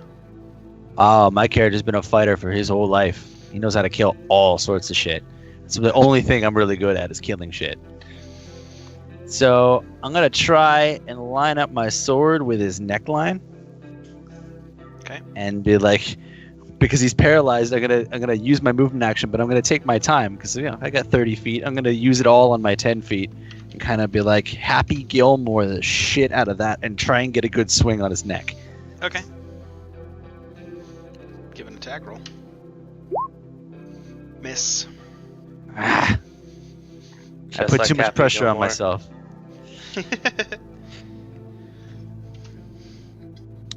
Okay. I'll take my bonus action to reload my crossbow then. Okay. And then I'm gonna put it. He's still paralyzed, right? Yeah. Cool. I'm gonna put it on his chest, about where his heart would be, Okay. and pull the trigger. How many actions do you get per round? I get 2 attacks. Okay. So I use my move, and then my longsword, and then my bonus action to reload my crossbow that I fired at the beginning, and then Okay. fire my crossbow for the attack. Make an attack with disadvantage. Disadvantage, Ranged weapon and melee range. but I'm point blank. I don't make the rules, man. I mean, I guess technically I do, but I'm just saying I didn't make this rule. No, that's Uh, a spotty roll. I don't like that. But okay. The arrow mechanism doesn't seem to fire when you tried to fire it. Not sure why. Okay. I'm gonna just stand right next to him. Okay, you were standing right next to him.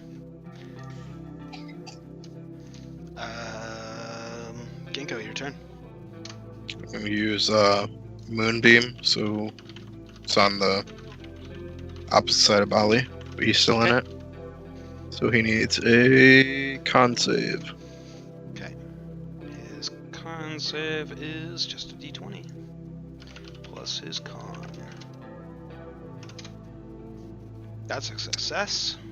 Alright, that's radiant damage, but half. So we'll go with. Okay. Radiant, you said? Yep. Okay. That's it. And is that concentration? Nope. Okay. That's it for your turn? Yep. Okay. So you notice that when you cast that beam up on him, he's standing there still being held by the hold person. He's like, you see his skin start to like burn off a little bit and start to, kind of like a flesh-eating disease at like a super high, fast pace. And he's just like, ah! And it is going to be his turn. Can you like the spell card on the beam? Oh, yeah.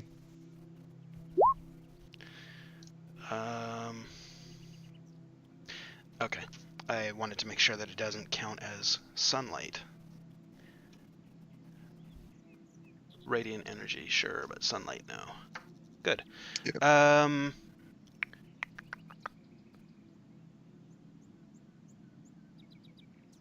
Or starts its turn there.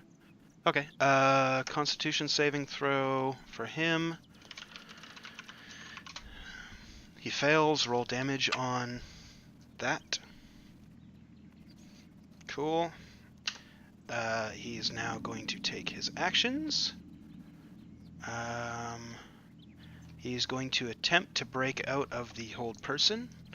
What kind of save is that again? Wisdom? Yeah, wisdom. Okay. He fails it horribly and is stuck. Karn, your turn.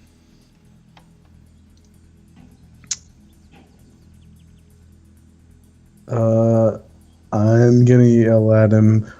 Where are the children? He's like, release me and I'll let you know.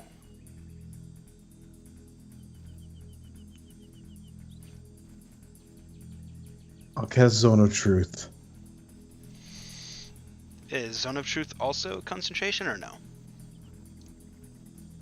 It's a good question. Find out. Nope, it's not. Cool. So your hold person remains, and you cast Zone of Truth. He now can't lie to you. Where are children? They're around.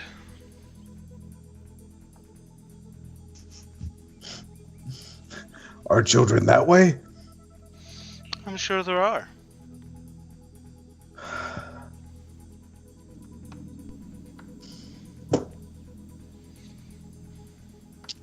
You can have 2 more questions before the end of your turn.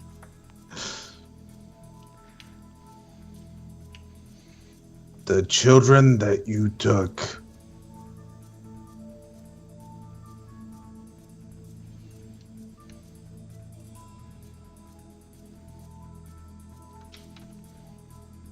Karn confused.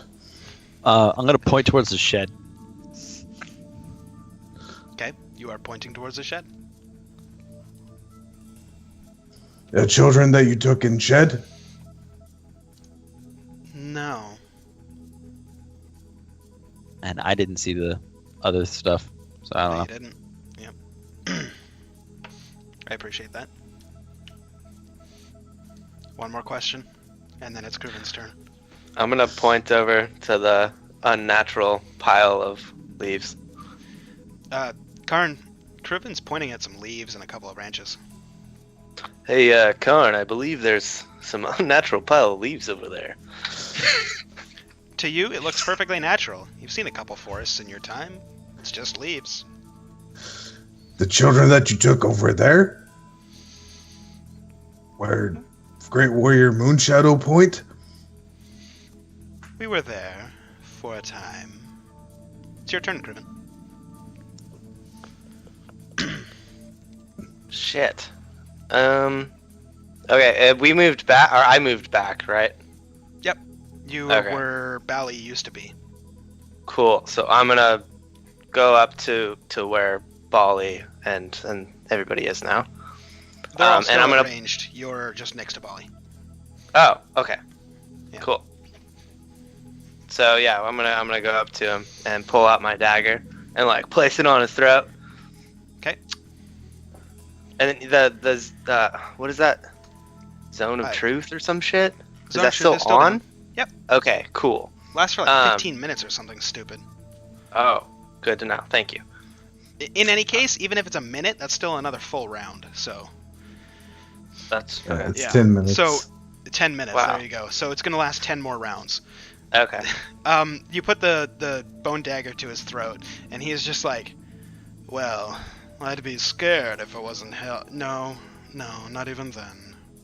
Tell me where the warm. children are, or I will end you now. Well, as you know, I can't lie. They're around. What am I missing?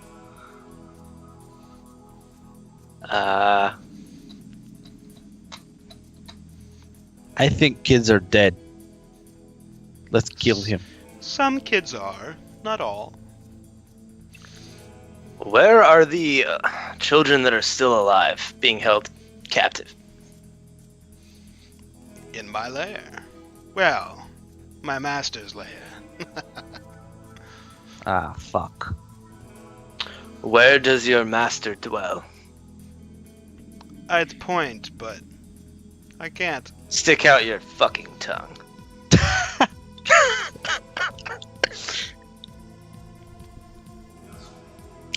Now what? Which direction was that? Straight towards you.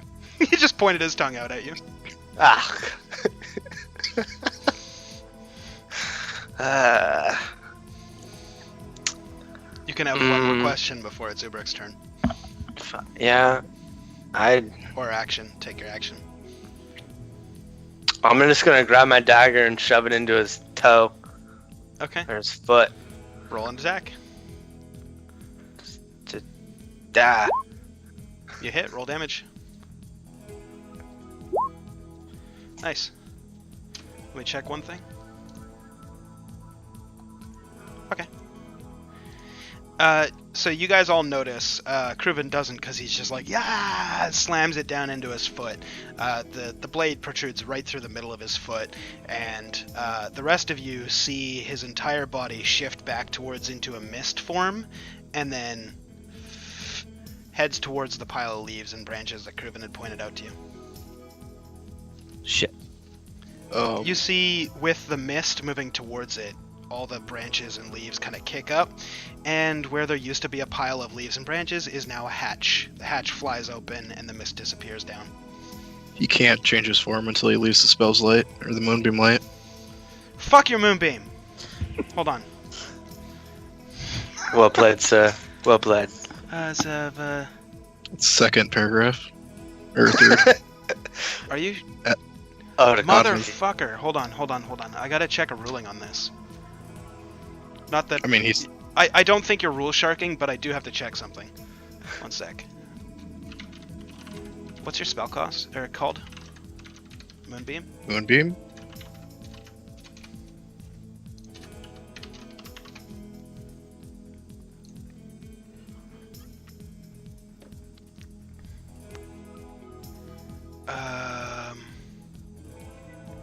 Oh shit. Okay. Kruven, how do you want to do this?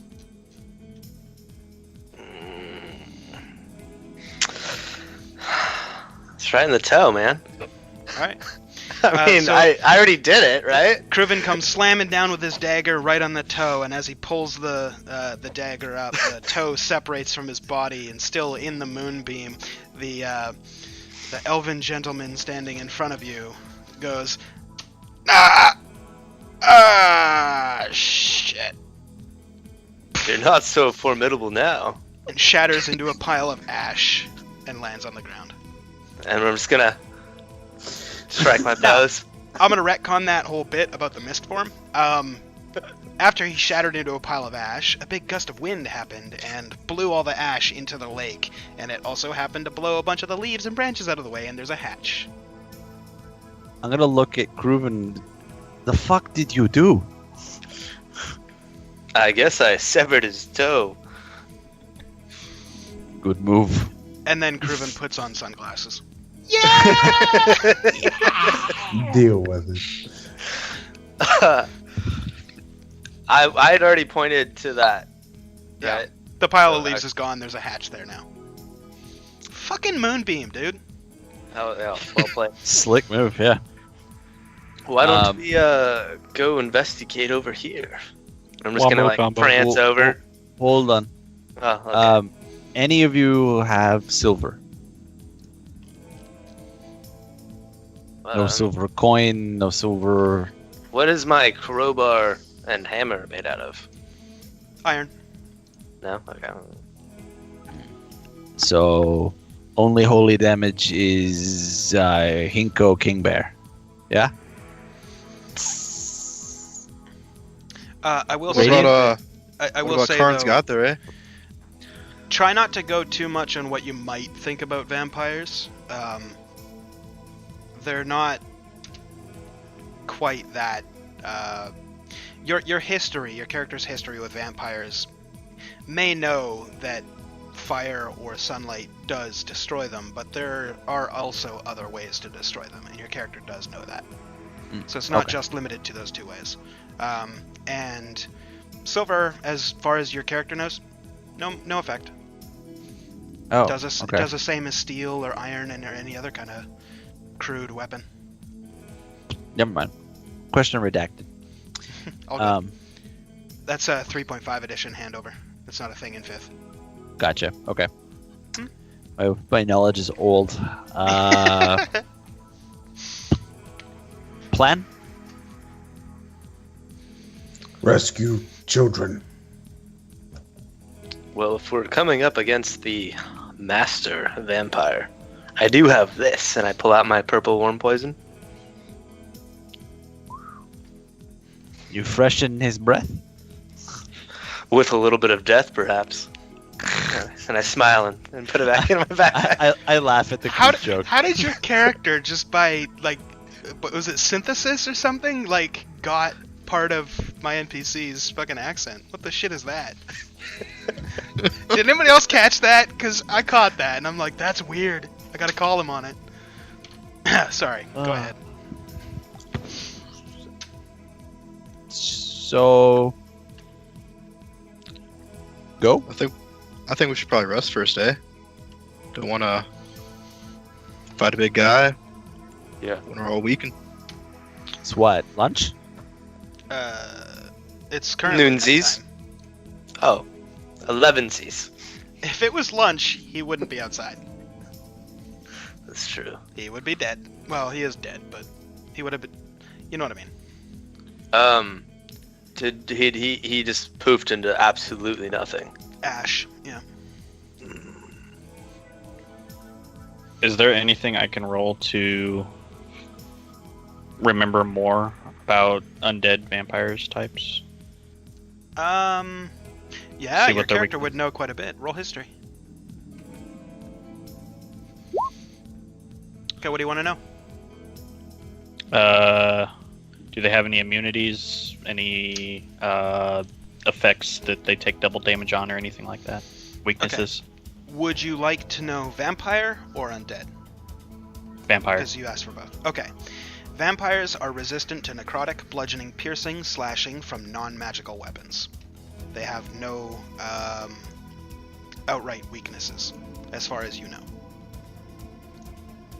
Okay. Would I have to roll separate history for undead? It'd be a separate question. So yeah. Okay. Not all right. not all undead share the same weaknesses and/or strengths. So Fair enough. I'm gonna take one of my ration bars and wade out into the water. okay. You're You're in waist deep water, holding a ration Cool. bar. I'm gonna crumple it up in my mouth a little bit. I'm gonna put it on the bottom of my jaw, on the tip, and then sink down into the water until that's in the water. Okay. And then have my mouth open, and I'm gonna sit there Okay. in Waiting the for shallow fish. water. It might take some time. What are the rest of you guys doing? Guard I'm gonna- save children. I'm gonna take a couple short breaks. Yeah. Okay, a short rest will last 30 minutes, and you can roll as many hit die in that time if you want. Okay. So, go ahead and roll your hit die. Anybody else doing anything on the short break aside from fishing? Guard save children. Okay. Ubruk or Ginkgo? Anything? Just resting. Okay. Rolling any hit die? Probably not. You didn't take any damage. Keep in mind your maximum hit points is reduced by 5 currently, Kriven. Until you long rest. Because Oh. vampires. Okay. Then I'm not gonna do that last one if I can. That's fine. Okay. Cool. So you just heal the 4. Is it a curse? Can I like check out what he bit me, or is it behind me? Sure, no, it's right on your neck. You wouldn't be able to see it, but you could have somebody else look at it. Alright, I'm gonna like walk right up to Ubrok. Hey, man, you wanna fucking check this out? Yeah, definitely. Okay. Let's see. Whoa, what do I need to roll? Roll a medicine check.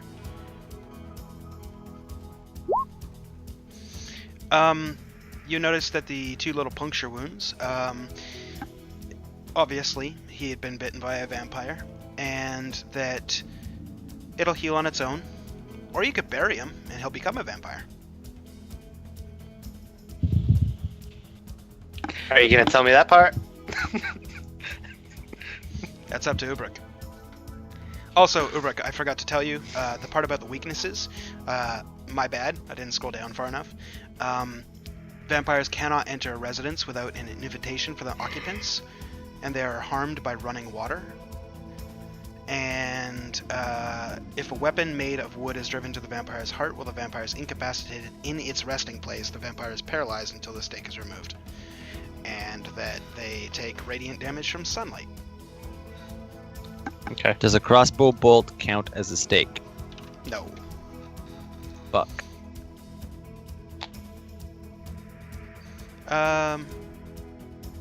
Yes. Yes, it will. Okay.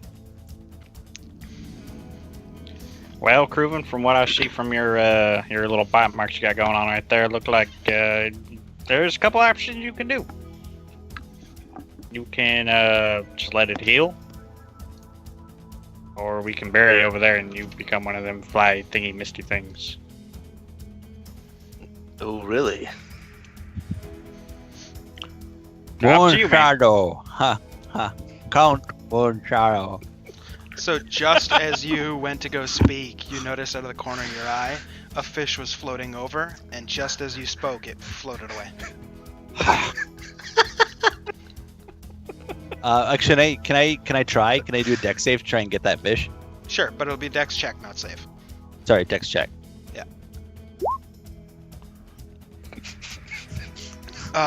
You lunge over and just manage to nip it. You got yourself a little salmon. Sweet. It's I'm just just a little gonna like mount it all into my face yeah, and just chew the ever living fuck out of it. it's just just a little no like ceremony. 2-pounder. Yeah. I just go to fucking town on it. I just like ram it into my face and shred it. Half of it's gonna end up back in the lake.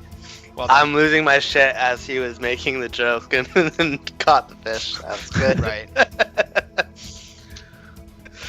It's pretty good, eh? God.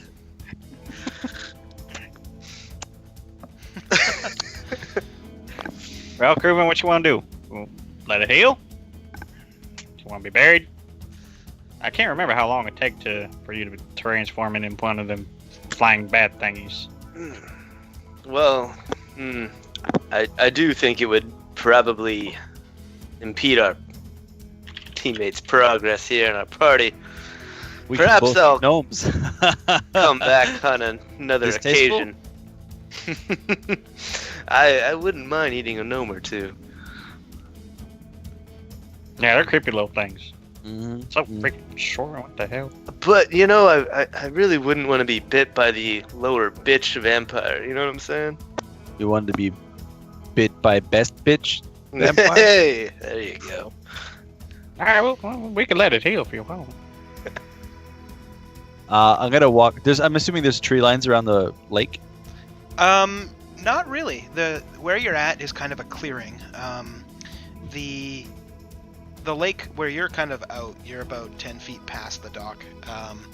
There is a tree line to the right of the lake and to the left of the lake, but where you're at is kind of like a clearing. Think like where you'd put a boat in the lake.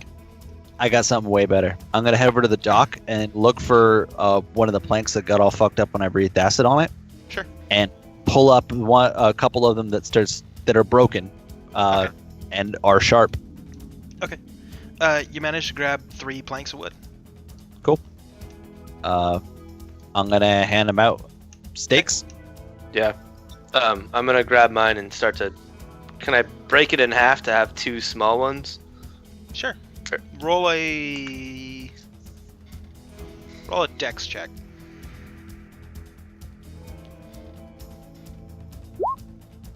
Okay. You do that without any complication. So they're like little daggers. And I motion. They're more like 2 kind of pointy sticks. Perfect. It'll still kill him.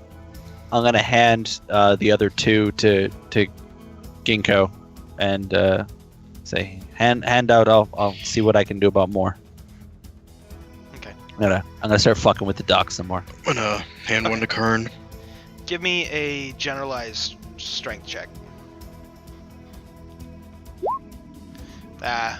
You start trying to pry up the boards, but they seem to be really weak from the acid, and you can't really find anything of use. You go through all the boards, and all you're able to get was a 3 already ahead. Okay. I'm gonna reload my crossbow.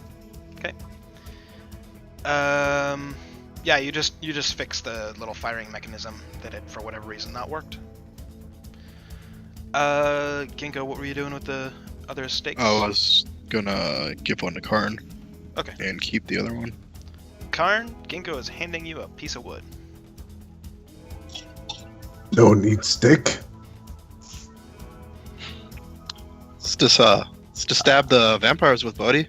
Heart Make them kebab. not move. Vampire. I'm gonna point at the pile of ash. You would know vampires as undead creatures, the enemy of your god, to be hated and killed with the most prejudice. Where vampire?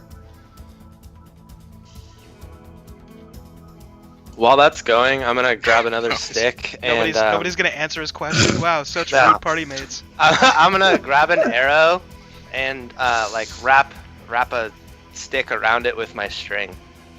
If Okay. that's possible. Or my rope. Sure. No, I have string. I'm gonna do that. Okay. So You it's do like that. does that make sense? Yep. Cool. It's gonna be kind of weird. Yeah, But- I bet. Anybody want to answer Karn, or are we just ignoring the fact that he's asking where vampire? Karn Those are- ain't vampire. I Where was over the vampire? box. Point at the hatch Okay. Ubrok is pointing at the hatch. while I'm looking at Karn. Karn kill vampire. I'm heading for the hatch. Okay. You stand before a hatch. It is roughly 3 feet by 3 feet, made of wood. 1 iron ring. That's the handle. Lift up the hatch. Okay. You see a ladder. It goes down into darkness. With your dark vision, you can see that it goes roughly about 30 feet. And then there's solid ground. Heading down. Okay. You head down. Anybody going with? Oh shit! Looks like our new guy's going on without us. I guess I better go along with him. You're following? Yeah. I'm gonna go tell Flapjack he can roam around the area and hunt if he wants, and then follow him down. Okay. You meet Flapjack just outside the city where he was just sitting patiently waiting for you. You walk over, you tell him that, and he goes, "Arr, arr," and then just runs off into the middle of the trees. You see a couple of birds come flying out of the trees. All right. I'm You go gonna back to the wait. group. I'm gonna I'm follow. gonna wait for him and then go down last. But before I put my head down, I'm gonna take a look at the general area and see if anybody was watching us. Roll perception.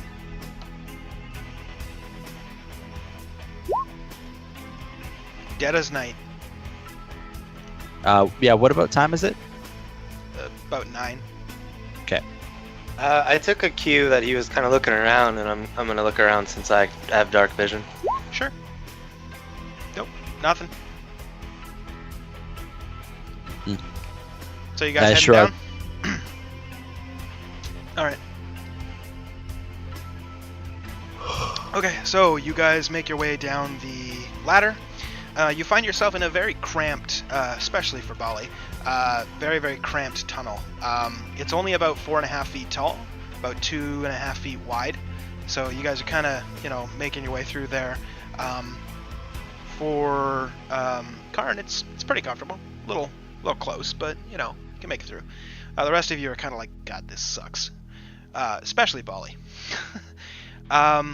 You follow it down for about 20 feet until you are stopped by a solid wooden door.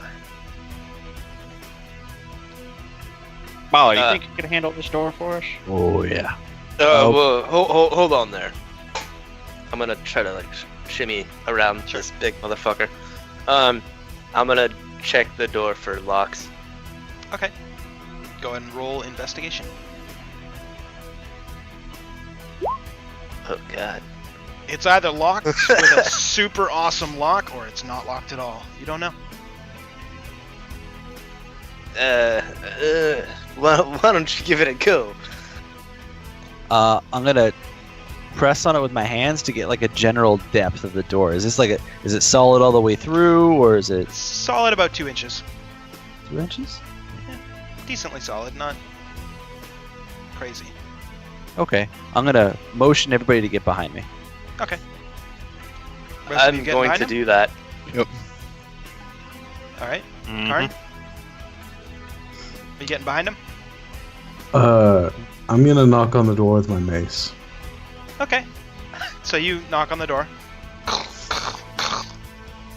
You hear an echo from behind. And you hear, "Yeah, you know you can come in. It's fine. Why you always knock?" I'm gonna bring my crossbow up instead. Okay. Open the door for the nice man.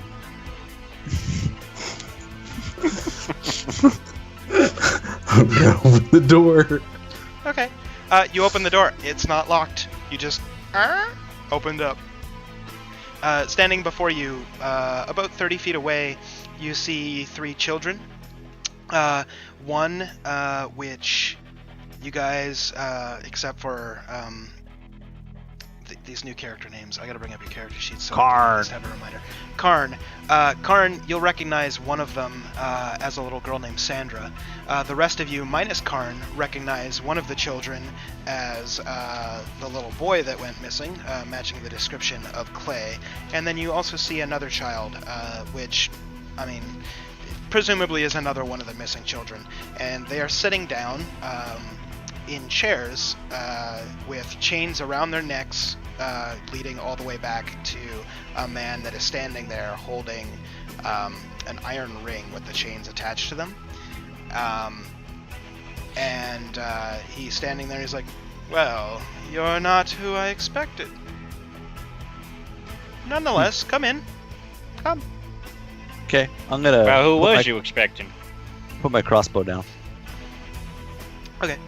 So you enter the room, and he goes, "Well, obviously I was expecting my apprentice." And he kind of bows a little bit, and he tells you, "My name is Garn. What can I do for you, gentlemen?" Grooven, you want Death Hickey?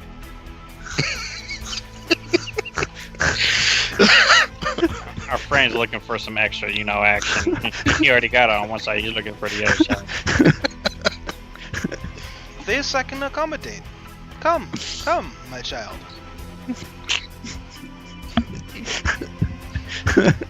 I think we broke Bob.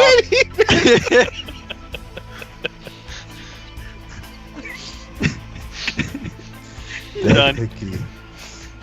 I did like not. I think we just found an episode title. Oh, my stomach hurts. Thanks for the ab workout, Derek. Oh, God. No.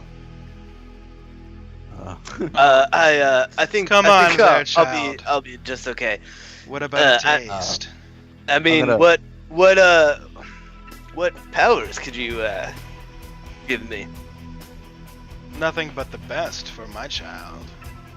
I don't want to be your child. That's kind of weird. If he gets Death Hickey and becomes vampire, but you ash dead vampire, what happened to Moon Shadow? I don't know.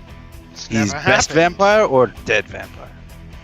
I'm gonna nudge. I can tell Karn. you it's never happened for me.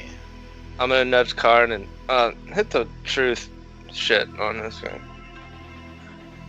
Card no can. He's all tapped out.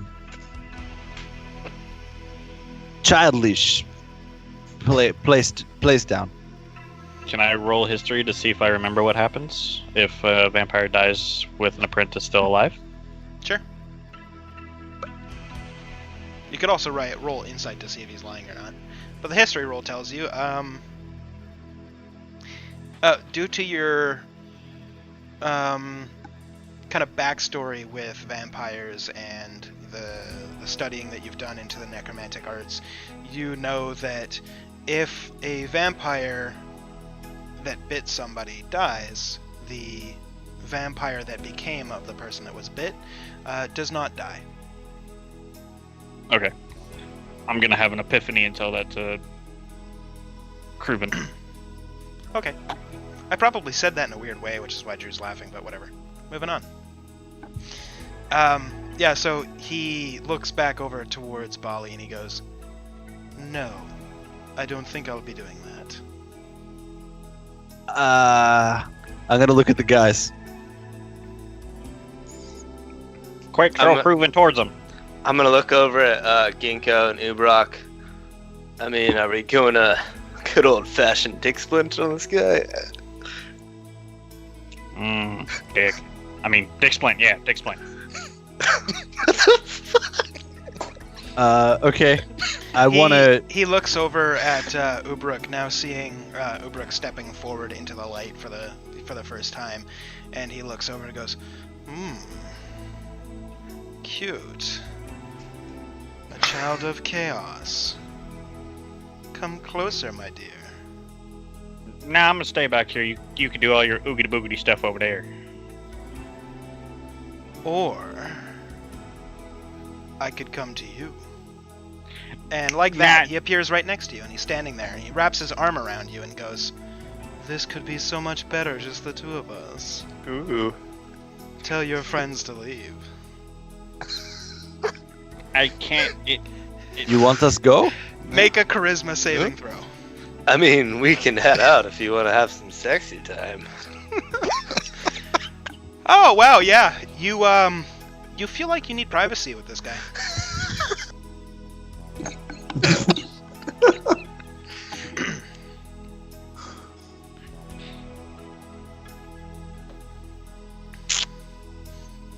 Yeah, why don't y'all leave us alone for a minute or two?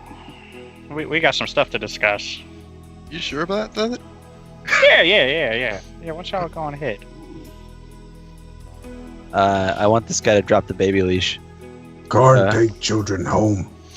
You can see that when he Misty stepped, actually none of you know the spell, so when he teleported next to Ubruk, the ring with all the chains attached to it is still floating in the air.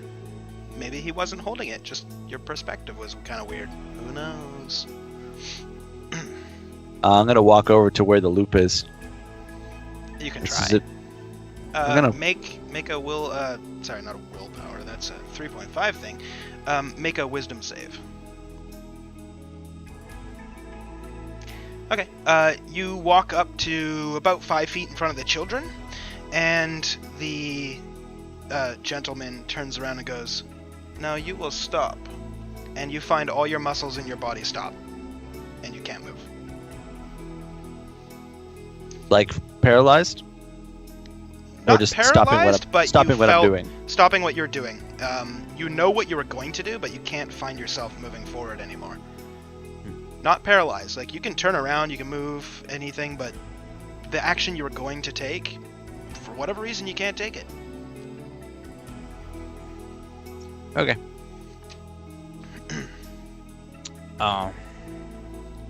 I'm just gonna turn around then, so Okay. I'm facing it. You are facing them. So Garn looks at the rest of you and goes, "So, can I get some privacy with my new friend?" Was he looking at me when he said that? No, he kind of glanced over at Ubruk, who he still Good. has his I'm arm gonna around. immediately go stealth. Interesting. What's your stealth roll? 18? Not really that good. Huh. Okay. What happened? You went stealth, as far as you know. As far as I know. Yep. I'm gonna look up at whoever was closest to me to see what their reaction was. The marching order was when you guys entered the room. Ubruk got back and forward. Bali ran ahead. Ginkgo's hanging out at the back. Karn is right next to you. So. Okay. What?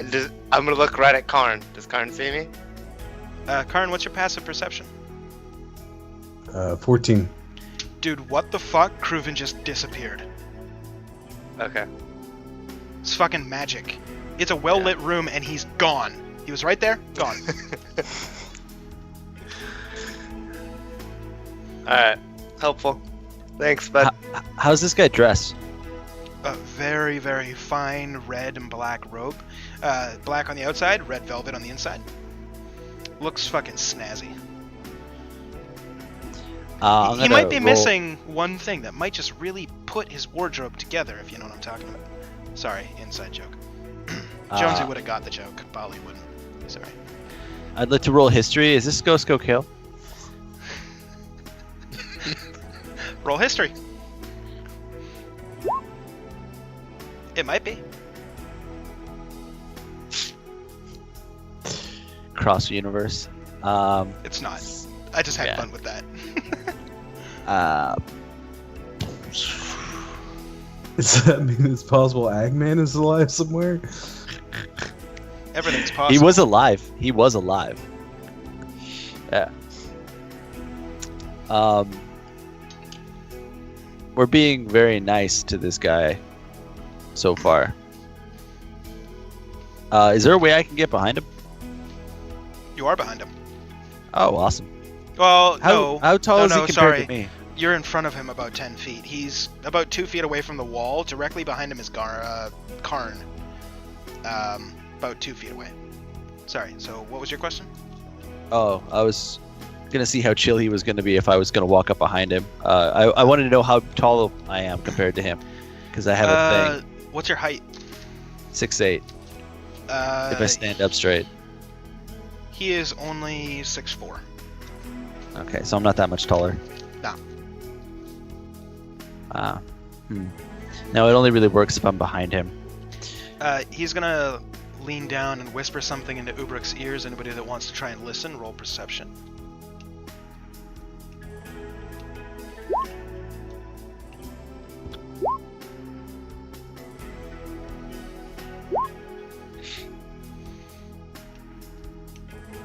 Alright. Nobody else hears this, but Ubrek, he leans down and into your ear he says, "Now please, get rid of your friends. We need some privacy." Why don't y'all leave real quick? I want to have a little conversation with this feller. It's alright, I'll be alright, guys. You know, y'all can just go ahead and leave. As he's saying that, I'm gonna like kind of step around and get some distance between me and my party mates. Sure. Which direction are you heading? You heading towards the children? Sure. How far away? How far was I? I want to you go were like half. You were about... I'm just testing the waters right now, basically. Yeah, you were about 10 feet away from the children. Okay. I'm just gonna kind of like move 5 feet. I'm just gonna kind of like test Okay. it out. I You wanna move see 5 how- feet, no reaction. Cool. Okay. I'm gonna look at Garn and say, well, how about you two hit the bedroom and we'll watch the children for you, eh? That can happen. Come, my dear. And he starts to lead Ubruk towards the children. I don't remember, so I'd like to roll history to recall. Did they ever teach me Dick Splint? Roll history. No, we didn't. Nope. You didn't. You have no Nope. clue. How did you roll No. a double one? What the fuck? I don't know. That's awful. We That for is sure impressive. didn't though. That is the funny first thing. double one in this whole campaign. Like, Yeah. Wow. We've I had could 1 not and be 20, more we had ignorant of 21. And even if we did tell you, no. Yeah. Not in a million years. Yeah. Okay, so I'm gonna say Ubrek needs another drop- charisma save. Sorry. I've got a thing. Okay. I'm gonna say drop my ham and take a swing with my longsword. 1 second. We're gonna figure out what happens with his charisma save first. Okay. Because he was trying to lead him away first. So, Ubruk, charisma save. Okay. Ubruk, this guy's kind of weird. Maybe you don't want to go into his bedroom with him. I'm getting chills down my spine. That door's giving me a little freaky deaky kind of feeling. I don't know if I want to go in there. He drops your hand and continues walking. You want to take your longsword swipe still? No, not in that case. Is he walking away from me still? He's kind of walking. You're about 5 feet away from the children. He is walking about 10 feet away from you across, like. Hold on, I'll draw a picture. Is his back to me, or is his front to me, or is his Side. side to me? Side. Shit. Okay, I'd like to walk in such a direction that would put me either in front of him or behind him. Okay, so Preferably behind him. you'd have to either run up in front of him before he gets to the children, or like run behind him. Your call. Whichever you want to do. I don't know where I am in the room. I will give you hold on, real quick. Just in very, very short kind of relation. The X's are the children. That's him. That's you. Kriven is like right here. So he's walking towards the kids. And you Okay. were, and then you stopped, and that's where you've been. Okay, I'm gonna look to my closest party mate, Kriven, Groven. what's your Oh. passive perception? I can't look at him. What's your passive perception? I don't see him. Who's my closest party mate? Groven is hidden. I'm not looking for Groven, so I wouldn't find him. Fair enough. But his roll was pretty shit. Anyway, whatever. Your next closest would be either Karn or Ginkgo or Ubruk, because they were all kind of pretty close. I give the Ubruk's cross-planar probably universal symbol for want to start this shit. Are we- Ubruk, he's looking at you and crossing, doing the throat slit thing. That sounds like a good idea. I can definitely go for some ham right now. With that, Garn turns around and looks at you and goes, Ham? I'm gonna Interesting. pull out my stakes that I have in both hands, Mhm. and I'm pretty close to him still, right? You are, but before you get a chance to do that, Okay. I need to see what happens. Okay. And people are messaging me up. What? I have no idea. Okay, anyway, sorry. What's your AC, Kruven? My AC is 16. Not Okay. that. So right after he said that, he reached over and grabs Kruven, both hands, and pulls him behind the wall of children, and is now holding you across the chest, and grabs the ring of the iron ring with the chains connected to it, and places it over your head, and fastens it like a necklace to your neck. And then pulls out a smaller length of chain from his pocket, wraps it around the back, and wraps it to his collar. Guys, I think I just became his number one bitch. Or bottom B. And everybody roll initiative.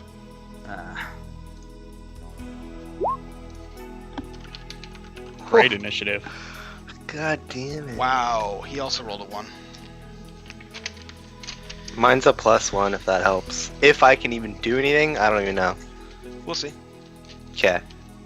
Okay, so the rolls first off is Karn, and then it is Ginkgo, and then it is Kruven, and then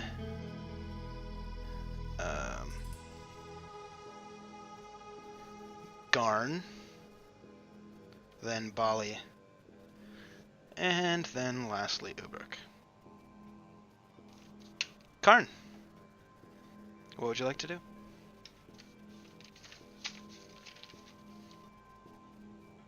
You're muted. I will yell at him.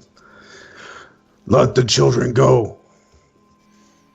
He responds with, well, that's no fun. They're here for me. You don't want to leave, do you, children? The children look fucking terrified. They want out immediately. But none of them speak. It's all in their eyes. Children, go home. None of them move. I cast Guiding Bolt on Garn. Okay. Dum-da-dum.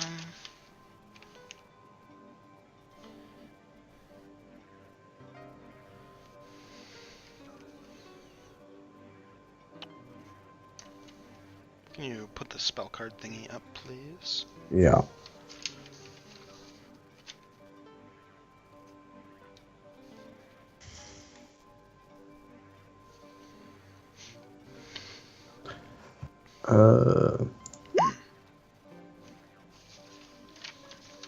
It's a ranged spell attack. Okay, hold on. So d20 plus 7 for you.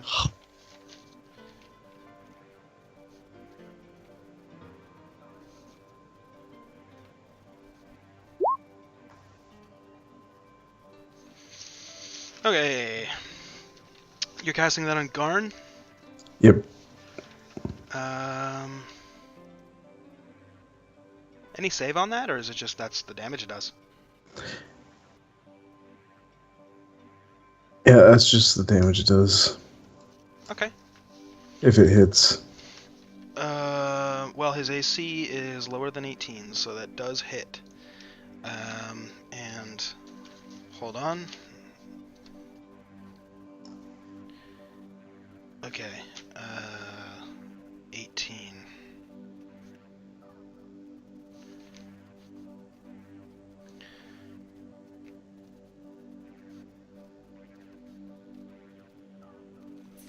Proven, you take 4 points of radiant damage.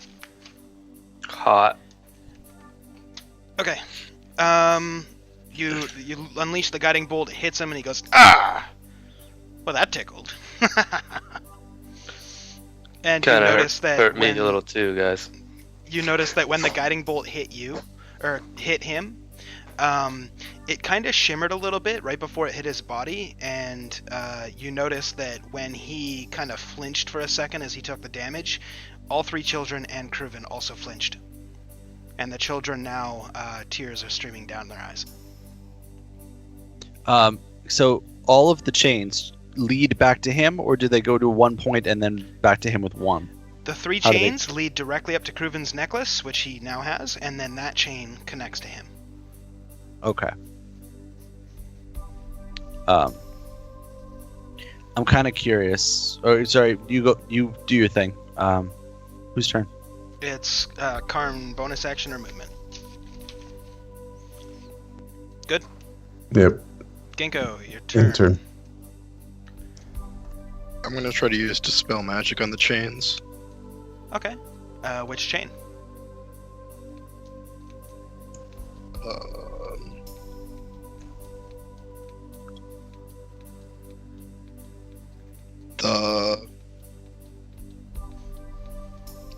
Let's see. I guess the one connecting to the children. Which one? There's 3. Okay, well, like the connection point. Can I do that? You'd have to pick a chain. Left, middle, or right. Then I'll do it on the one going to Kruven. Okay. So the one from Kruven to Garn? Yes. Okay. Hit the spell card for me.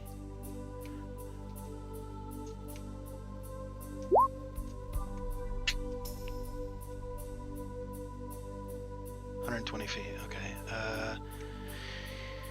And you're casting that at level 3, so any 3rd level or lower. Ability check, DC is 10 plus a spell's level.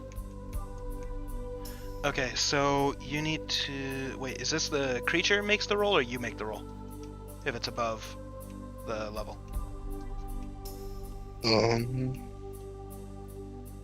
I guess I think do. it's you. It says make an ability Yeah. check on your spellcasting ability. Alright, so...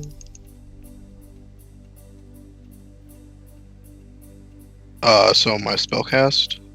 Yeah. Or- Spellcasting ability. So it's whatever your main spellcasting ability modifier is. D20 plus that, I think. Yeah, I think that's... Okay. So... Yeah. That's right, yeah? You have a +7 to your modifier. It's not spell attack. It's your. Oh. Okay, so it's a +4 then. So Okay. So 19. Yep.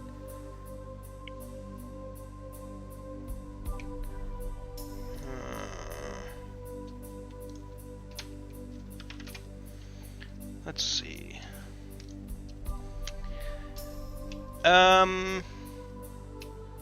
He's gonna use a legendary action to counterspell you. Spell fizzles out. No effect. awesome. I'll end my turn. Okay. Kruven, you're up. You are considered grappled. So is that like my arms? Can't do anything? Yeah, he's still got his arm around your chest, so you can like try and break the grapple. Strength check. Okay. Hmm.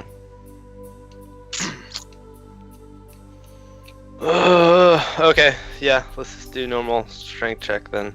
Okay. Just contemplating, but I like that. That's not bad. Cool. So you break out of his grasp. You are connected to your neck to his neck by about a 5-foot chain. Okay. Does the chain seem like it's glowing or anything, or is it just a chain? Seems like a regular chain to your eyes. Okay. Is he holding it? Like It's connected to his neck. to his neck. Yeah, he's got like a little like necklace collar thing, just like you know. I'm literally his bitch. Okay. Some BDSM shit. Oh shit, dude. Okay, can I like pull back and try to go towards my party mates and try to like yank him? Sure. Make a strength save. Or a strength check, not save.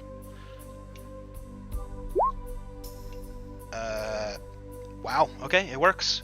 You jump back, probably good, 2-3 feet, nothing crazy, 16. Yeah, I got a chain around my neck. Yeah, and you get kind of like jolted by your neck, and he's like, what the hell? He didn't go prone, he just like jerked. No, he just Okay. jerked forward the same amount of distance that you covered, which is about 3 feet. Okay. So what is that? Is that 2 actions then considered? Yeah, I'll consider that action and bonus action to try to leap back. So you have movement. Okay. Is there any slack? Can I like try to? I just want to try to get back to my You're teammates. you're as much as you're possible. pretty much right at like it's taut right now. He is standing Okay. exactly 5 feet away. So Other than that, can I use my dagger throw? you can. Okay, I'm gonna use my dagger throw. Wait, and no, wait, hold on. You already had an action to break out of grapple. You can't. Okay, Your well I bonus have action. 2. Your bonus action technically. was to leap back. Okay, So that'll have to wait. that's what I was asking Right. originally. No worries. Okay, then that's it. Garn, you're up. Wow, you're Karn. He's Garn. It's alright. Last I checked. Anyway. Yeah. Wait, Bali didn't get to. Bali rolled real low All right. on his initiative. Didn't he? Yeah, he's a Mhm. 4. Okay. Garn kind of looks up at you guys and he's like, well, since you brought friends, my dear, and he kind of leans forward to Kruven and he's like, I'll bring some friends. And he is going to spawn 7 wolves Fuck. right in front of him. And he's like, now, we have a party. Feast! For the sake of initiative order, the wolves will go after Ubruk before Karn, so it's the last to take place. For each round. So, their action won't come until, obviously, we got 2 more people to go before wolves even go. And he's going to also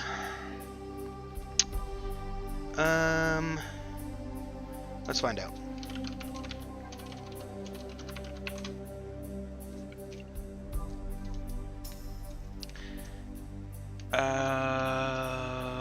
Can't do that.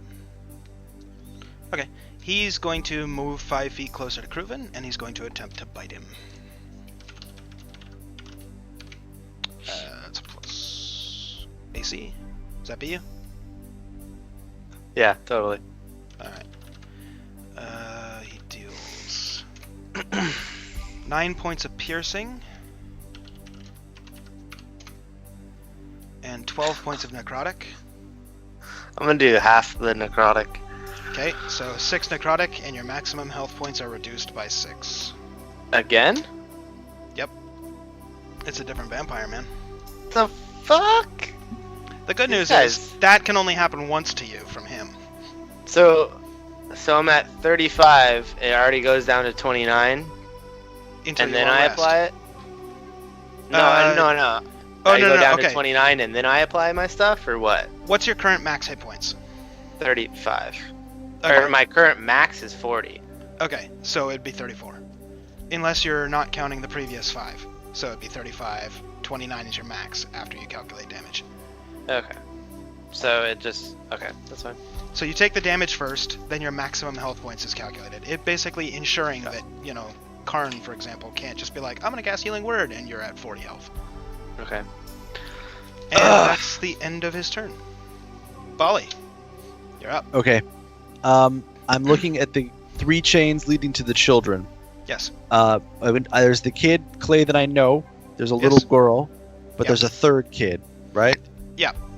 Okay, I'm going to take the chain for the third kid, and I'm going to swipe at it with my longsword. Okay, roll an attack. Cool, it hits, roll damage. 13. Okay, so you take your sword and you come slashing down in the unidentified child. The chain. Yeah, no, I know. As you connect with the chain, the slack releases and the child kind of slumps forward and is now face down, prone on the floor. Chain severed.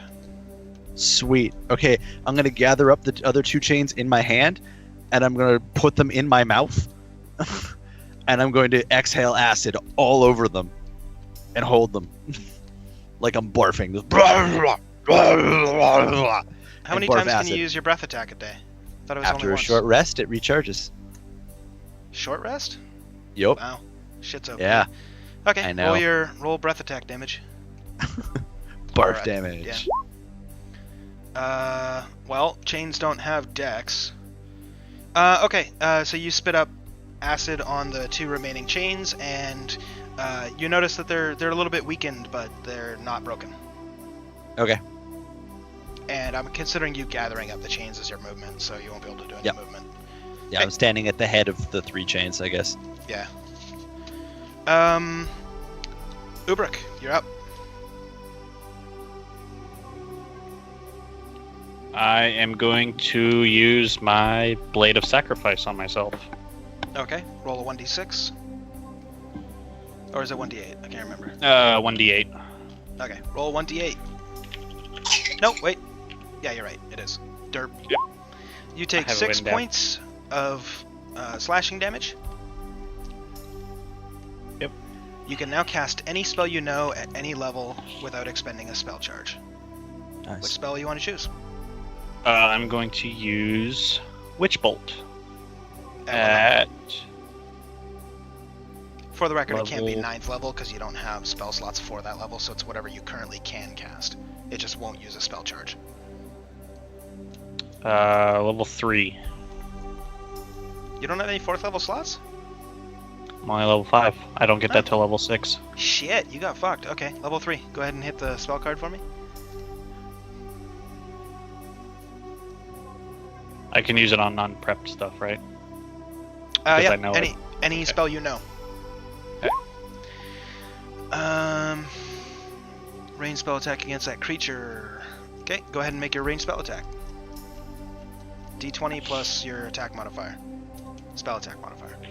Which I think for you is 7. Yep.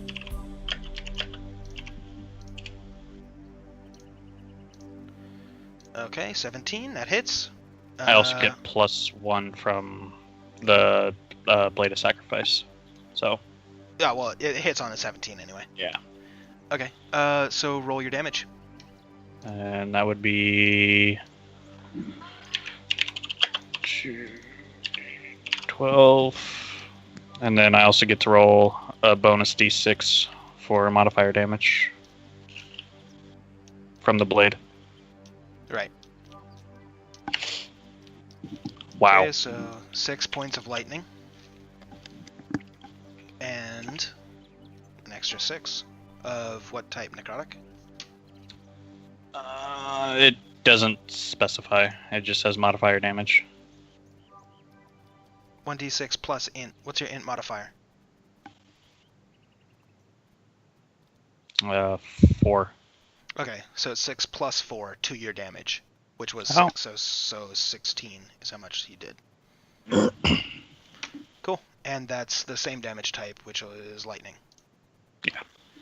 It just basically buffs the damage. Yeah, okay. Was that an action or a bonus action? I think it's an action, right? Mm-hmm. Okay. Do you have a bonus action or movement that you would like to take? I'm gonna move over towards Polly. Okay. So you move forward about 10 feet. You're standing next to Polly. Yep. All right. And that's it. All right. Wolves time. Wolf number 1 is going to attack Kruven. Misses. Wolf number 2 is going to attack Bali. Hit. Hit. We'll calculate damage afterwards. Third one is also attacking Bali. Miss. Miss. Fourth one Bali. Miss. Miss. Fifth one Ubruk. Hit. And how many was that? 1, 2, 3, 4, 5. So 2 more. One's gonna run over and hit Ginkgo. Miss, I think. Last one hits Karn. Miss. So we got 2 for damage, yeah? Yeah, 1 for me. Alright. 3 for Mr. Bali, and 6 slashing for both your types against Ubruk. That's all the wolves. Karn, you're up.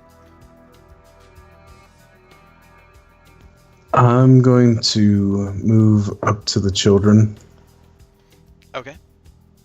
and try to tug a war. I'm gonna pick up one of the kids and try to pull them away. Okay. Which kid would you like? The middle, the right, or the left? The left one is Middle. not connected to a chain. Okay. The middle one is the little girl that you know by the name of Sandra. You don't know her, but you know of her. How would you like to do it? Just pick her up and try to take her away. Okay. Give me a strength check.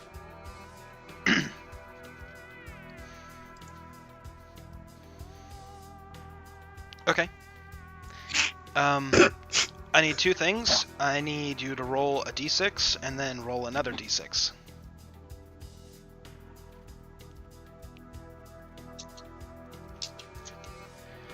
Okay, you notice that the chain, where previously the acid started to like peel a little bit, like the little link is like, but as you're pulling, you notice that you're actually strangling the little girl because it's attached around her neck to a collar, and she takes 3 points of damage. And she's like, and you stop, noticing that you're choking her.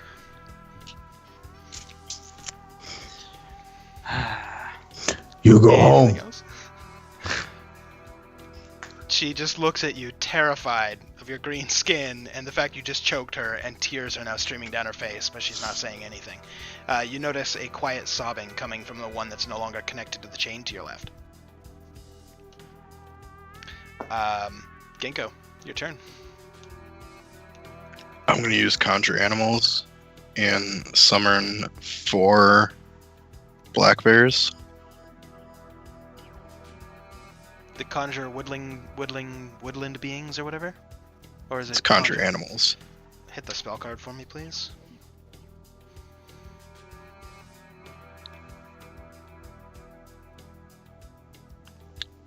They are Challenge. 1/2 CR. God damn it.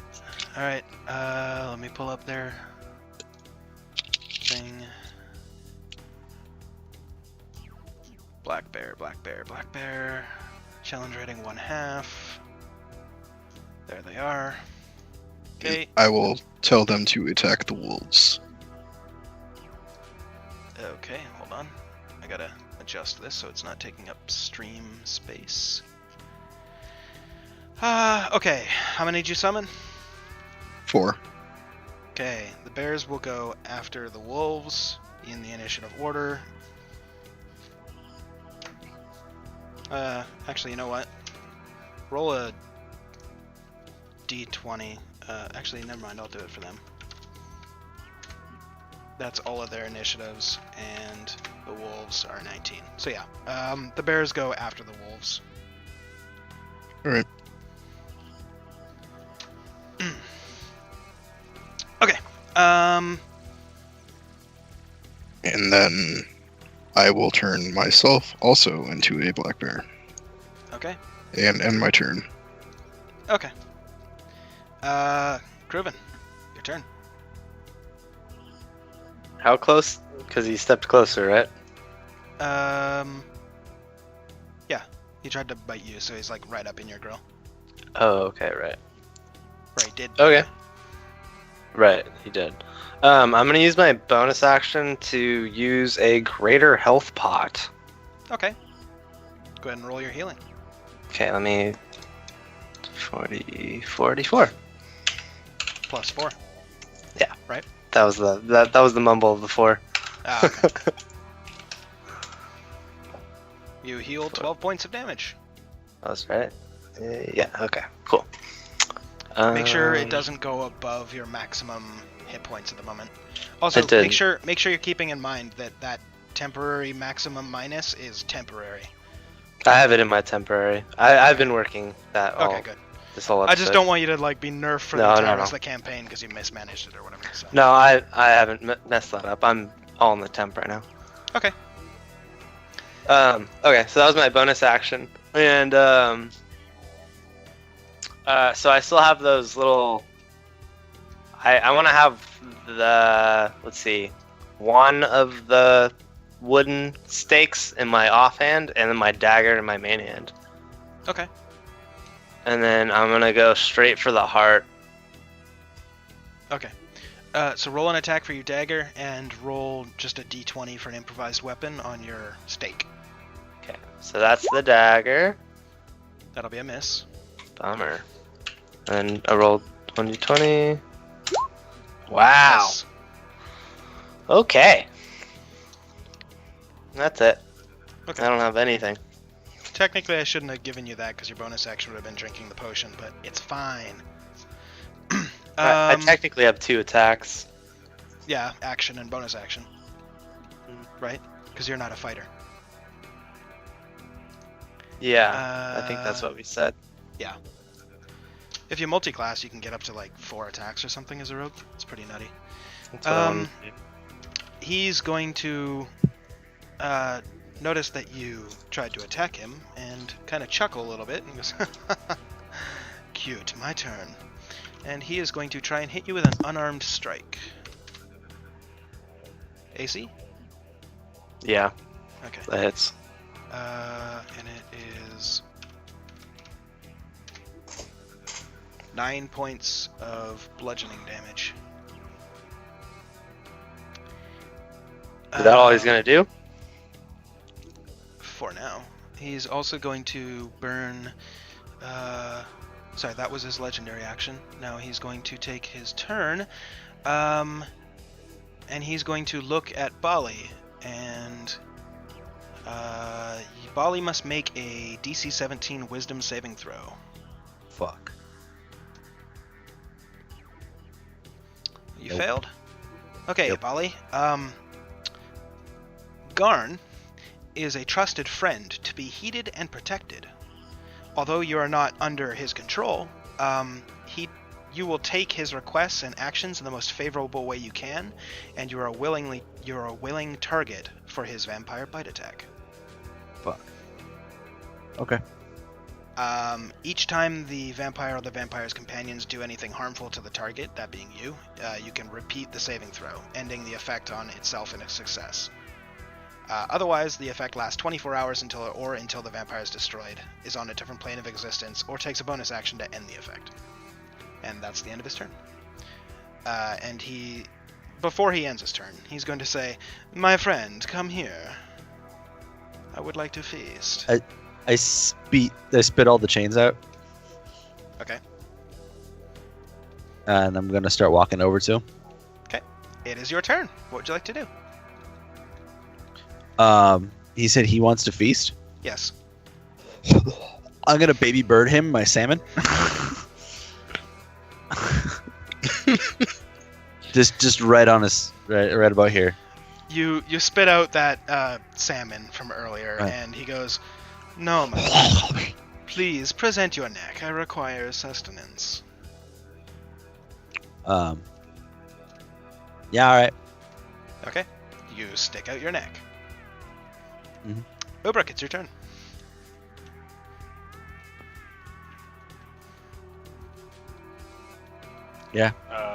How far away is Bali from me?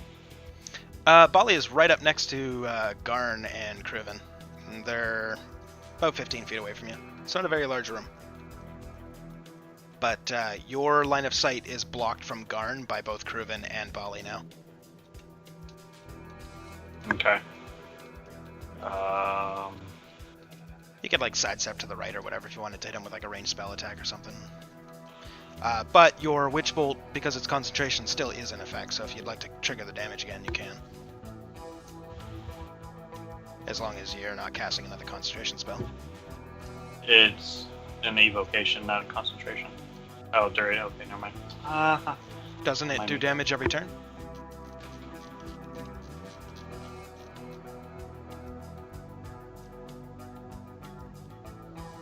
Oh. Yeah. Yeah. So, on each of your turns, during the duration, you can use your action to deal 1d12 lightning damage automatically. And it's concentration up to 1 minute, so it'll last until the end of this turn if you wanted to. Otherwise, you can just drop it right now. If you decide not to do your damage, then it drops. Your call.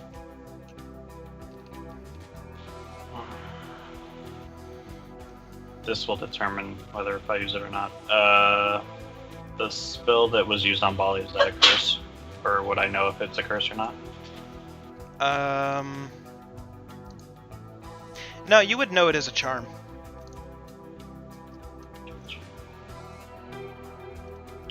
Yeah, I'll go ahead and have my Witch Bolt do damage again. Okay, roll a d12. 10 points of lightning damage.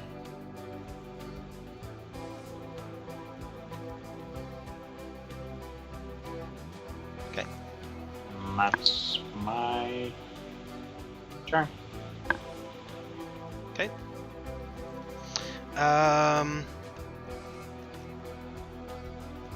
Wolves. Alright. Wolves' turns. The wolves are going to attack Kruven once. I need vocal confirmation if it hits or not. No. Second time? No. No. Third time? No. No. Fourth one's gonna go for Karn. Fifth one's going for Karn. Sixth one is for going for Ginkgo. Seventh one's for Ubrik. Who got hit?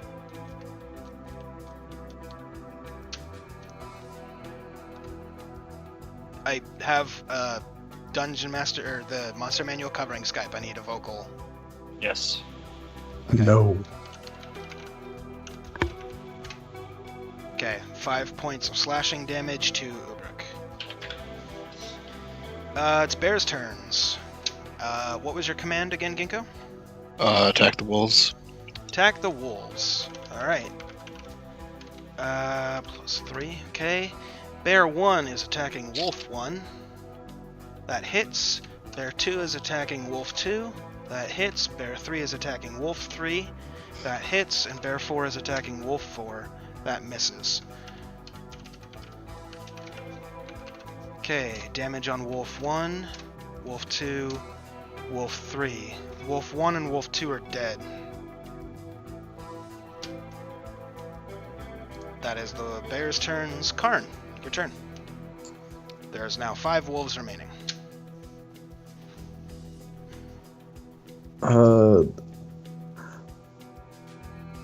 I'm going to walk up to the vampire and try to hit him with my mace. Okay. Roll an attack. It hits. Roll damage. Cool. Do I get a wisdom save because he was attacked? It's only when it damages you. Ah. And charm isn't a concentration. Oh, wait, hold on. Charm might be a concentration. One sec. I'm gonna yell at his face, "Children, go home!" Charm. Charm person. Enchantment. Duration 1 hour. Not a Wow. concentration. Damn. So it does not I'm break. utterly infatuated. Yep. You are presenting your neck. Sorry, Karn, what were you saying? Children, go home! Okay. Is that all for your turn? Okay. Ginkgo, you're up. I'm gonna use multi-attack on the wolf that was attacking me. I think it was 6. Okay. Hits, roll damage. Oh. On both. Alright, 1d. Where's the first one? He's dead. Okay. And Do you want to use the second attack on a different wolf? There was 2 that attacked you. Oh, yeah. Okay. So the second one, roll the damage. Alright, 2d. 1d6 plus 2, or is it? Oh, okay. I guess you're biting or something. That was a weakened one. It's dead. There's 3 wolves remaining. I will move over to the next closest wolf and end my turn. Okay. You do that. Kruven. Hello. Hi, what do you want to do, buddy? How close is he? We haven't moved, right? Still right up in your grill, yeah. And now With, Bali uh, is directly to your left, like right there, presenting his neck. So is he in between us? No, he's just to your left. Okay. If Garn was to lean forward, his head would be between your head and Bali's head. Okay.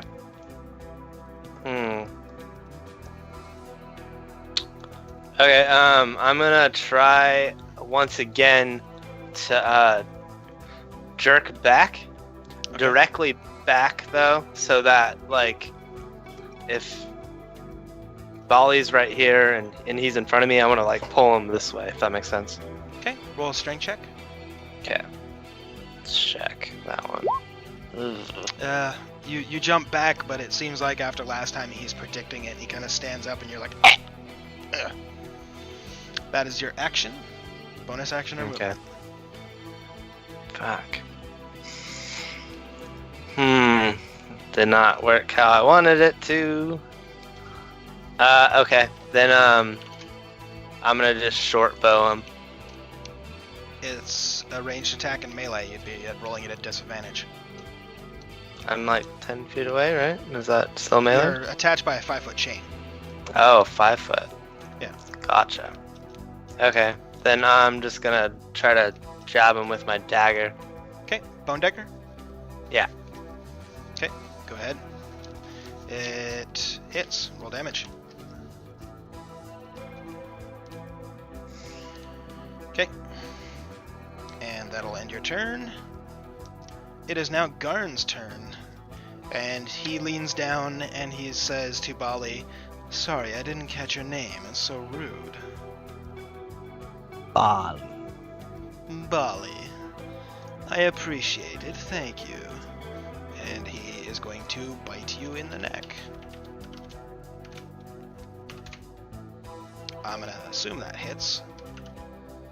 Sorry, I didn't have that open. Yeah, 27. yeah, that's gonna hit me. Um, 1, 2, 6, 4. What's up? Oh, sorry. How much damage does that do? I'm about to roll that. You were talking, so I stopped. 7 points of piercing and 13 points of necrotic. Fuck.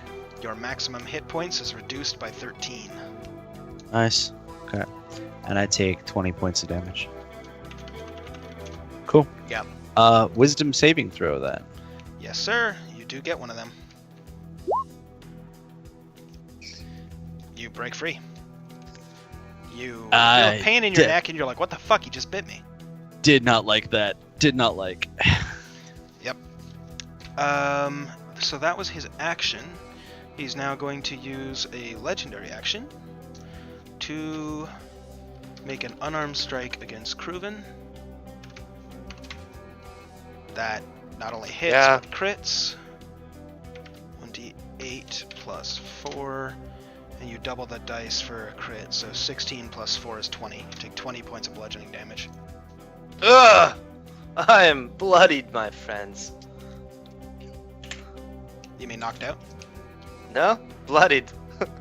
Bloodied doesn't exist in 5th edition? I'm bleeding on the floor, but not knocked out.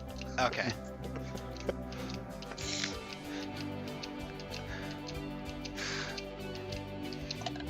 Okay. That is Garn's turn. Bali, you're up. Mine? Yeah. Oh, Or Bali, alrighty. right? Sorry, I thought you said Obrok. Nope. I wasn't Bali, listening properly. you are before Ubruk. Okay. I'm all pissed off because I just got bit. I did not like that. Kruven is still attached to him, so I don't like that. I'm gonna try and fix that. I'm gonna take my longsword out and sever the connection between him and Kruven. I'm gonna try to. Can I do that? Yep, You I froze. just realized all the damage he's taken up to this point, I haven't split between him and the children and Kruven. Whatever. It's fine. It happened. We move on. Roll an attack. Slicing that chain. You missed. And try again. Ah! You hit that one. Fuck, sweet. Roll damage. 9. Weaken the chain. It's not quite damaged, or it's not quite broken, but it's kind of weak. Notice the links are kind of barely hanging on, like little kind of like, eh. Oh, hey, I'm a fighter. Can I use my action surge to get a third strike? You can have a, action surge to get a whole new action. That's what it does. Sweet. Yeah. Get 2 more attacks at that point. No, wait. Fuck 'em. Attack No. 1, bonus action for attack 2, and then action surge for attack 3, right? No, I get 2 attacks, bonus action. But Right, I okay. don't So get the extra if you- attack. Yeah. If you action surge, you get your action back, so you can attack twice more. Right? Really? I think I only get 1 more. I'll look it up. Well, I'm gonna do at least 1, so I'm gonna swing. Okay. Fuck.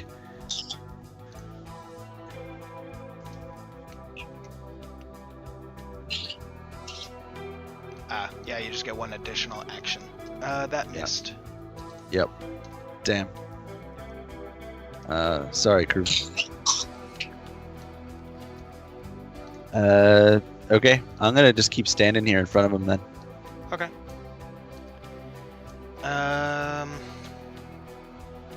Ubruk, your turn. Are there any wolves alive? There are 3 wolves alive. Okay. How far away am I from Garn? 1 sec. Derek, you get an extra attack. You have I 1 more do? attack. Yes. Action Surge gives you another action. During each of your actions as a fighter, you have 2 attacks. So Oh. because you Action Surge, you make 4 attacks. Fuck, sweet. Okay, 1 more time. That hits. Okay. The chain is broken. Whew. Okay. Sorry, Okay. Ubruk, you're up. Good. No, sorry, that I would have used my move action to stand between Kruven and the guy after Yep. breaking the chain. That's fine. or at least can it. Right. Okay, Ubra. Which wolf is closest to me? A wolf. Okay. I'm gonna I move over. didn't make a towards- map for this. I'm doing it all in the head on this time because I'm running out of paper. Fair enough. I'm going to move over to the closest wolf to me then and use Vampiric Touch on it. You don't need to move. It's right there in melee. Go ahead and do your spell. There's that for you. Make a spell attack against the creature. Okay. Make a spell attack. So it's D20 plus my spell attack bonus, right? Yes.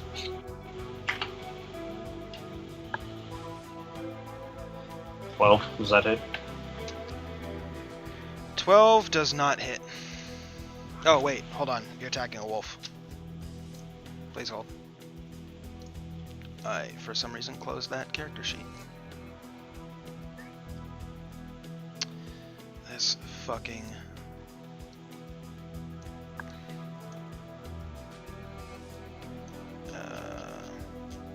www wolf. There we go.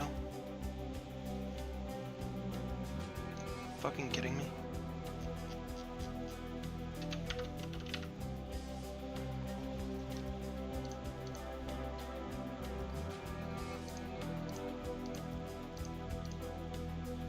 Okay, sorry. That... Oh, it doesn't hit. Sorry. Okay. I'm gonna move towards the door. Probably about Okay. 10 feet. You are standing at the door. That's my turn. Okay. Wolves, of which there are 3, are going to attack. One at Ginkgo, one at Ubruk, and one at Karn. It's me. Miss. Miss. 6 slashing damage to Ubruk.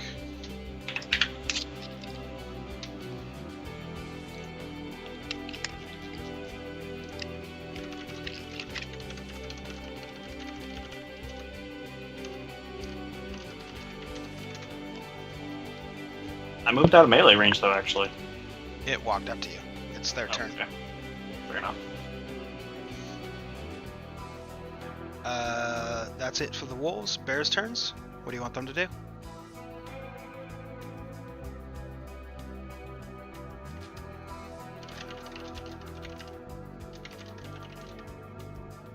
King of Bears.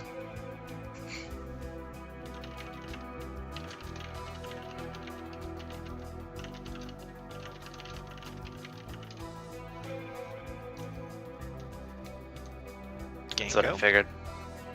Oh, The bears listen to you. What do you want them to do? oh, there. Attack the wolves. I only get one command. Oh, okay. Okay. Their attacks. Okay, bear 1, wolf 1. It's a miss. Bear 2, wolf 1. Miss. Bear 3, wolf 1. That's a hit. Bear 4, wolf 2. That's a hit.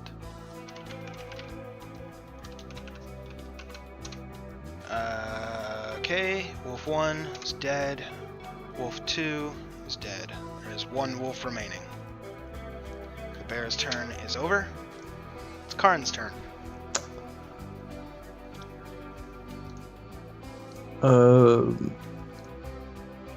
I will ask the vampire, you release the children now.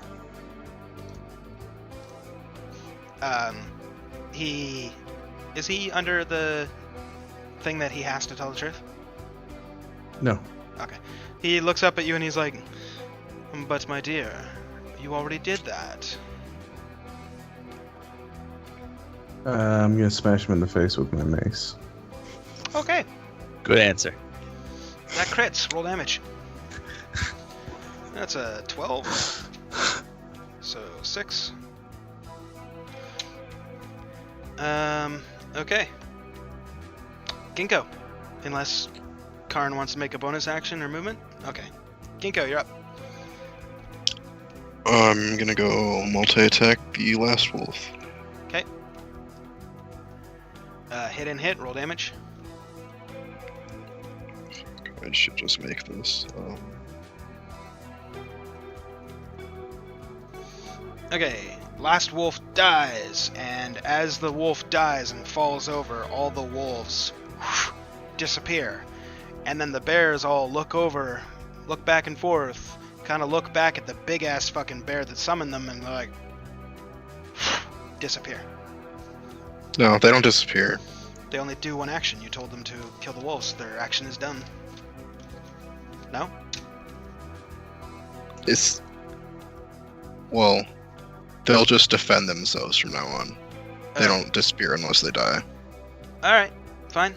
Then they are there. Anything else? I'm gonna move over by the children. Okay. That's it. Kruven, you're up. I'm gonna have a death save then, right? You knocked out?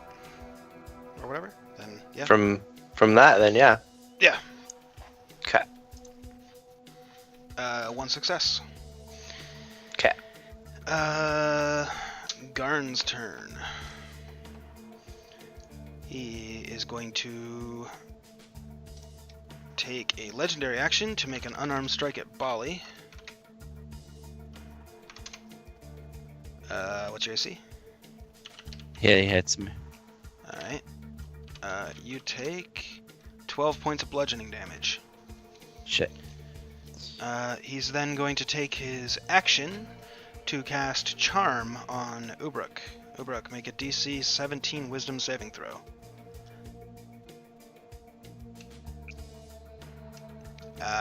You fail. He looks at you and he says, "Come here, my dear. We shall feast." And that is his turn. Bali. I do not like this guy. I can't make a... Okay, well, I made the mistake last time trying to use a heavy crossbow point blank, so now I'm just going to start slashing at him with my longsword. Okay. So one longsword attack. Sure. Oh, Fuck. that's a miss. Definitely a miss. I'm going to try that again. Okay. So why not? That's a miss. Fuck. I suck. I'm going to touch the wound on my neck and blame that for my shitty swordsmanship. Fair enough. Okay, quick question for you guys. Do you want to pause here or finish the battle and then call it? Because it is 9:30, so I'll give you guys the option. We I can wanna stop just- it here and pick up next week. I think Or we should stop. finish. Yeah. Then with So that, we're gonna we we're end gonna it want for to the do stuff week. immediately after, and then that's gonna be more stuff on top of Yep. already being half an hour over. No worries. We're only 15 minutes over actually because we started at 6:15. But yeah. Yeah. So thanks for watching. Check us out next week where we finish up the battle with Garn the vampire as he tears through the rest of the party. I guess I don't know. See you guys. Rips through his bottom B. Exactly. Peace out, friends.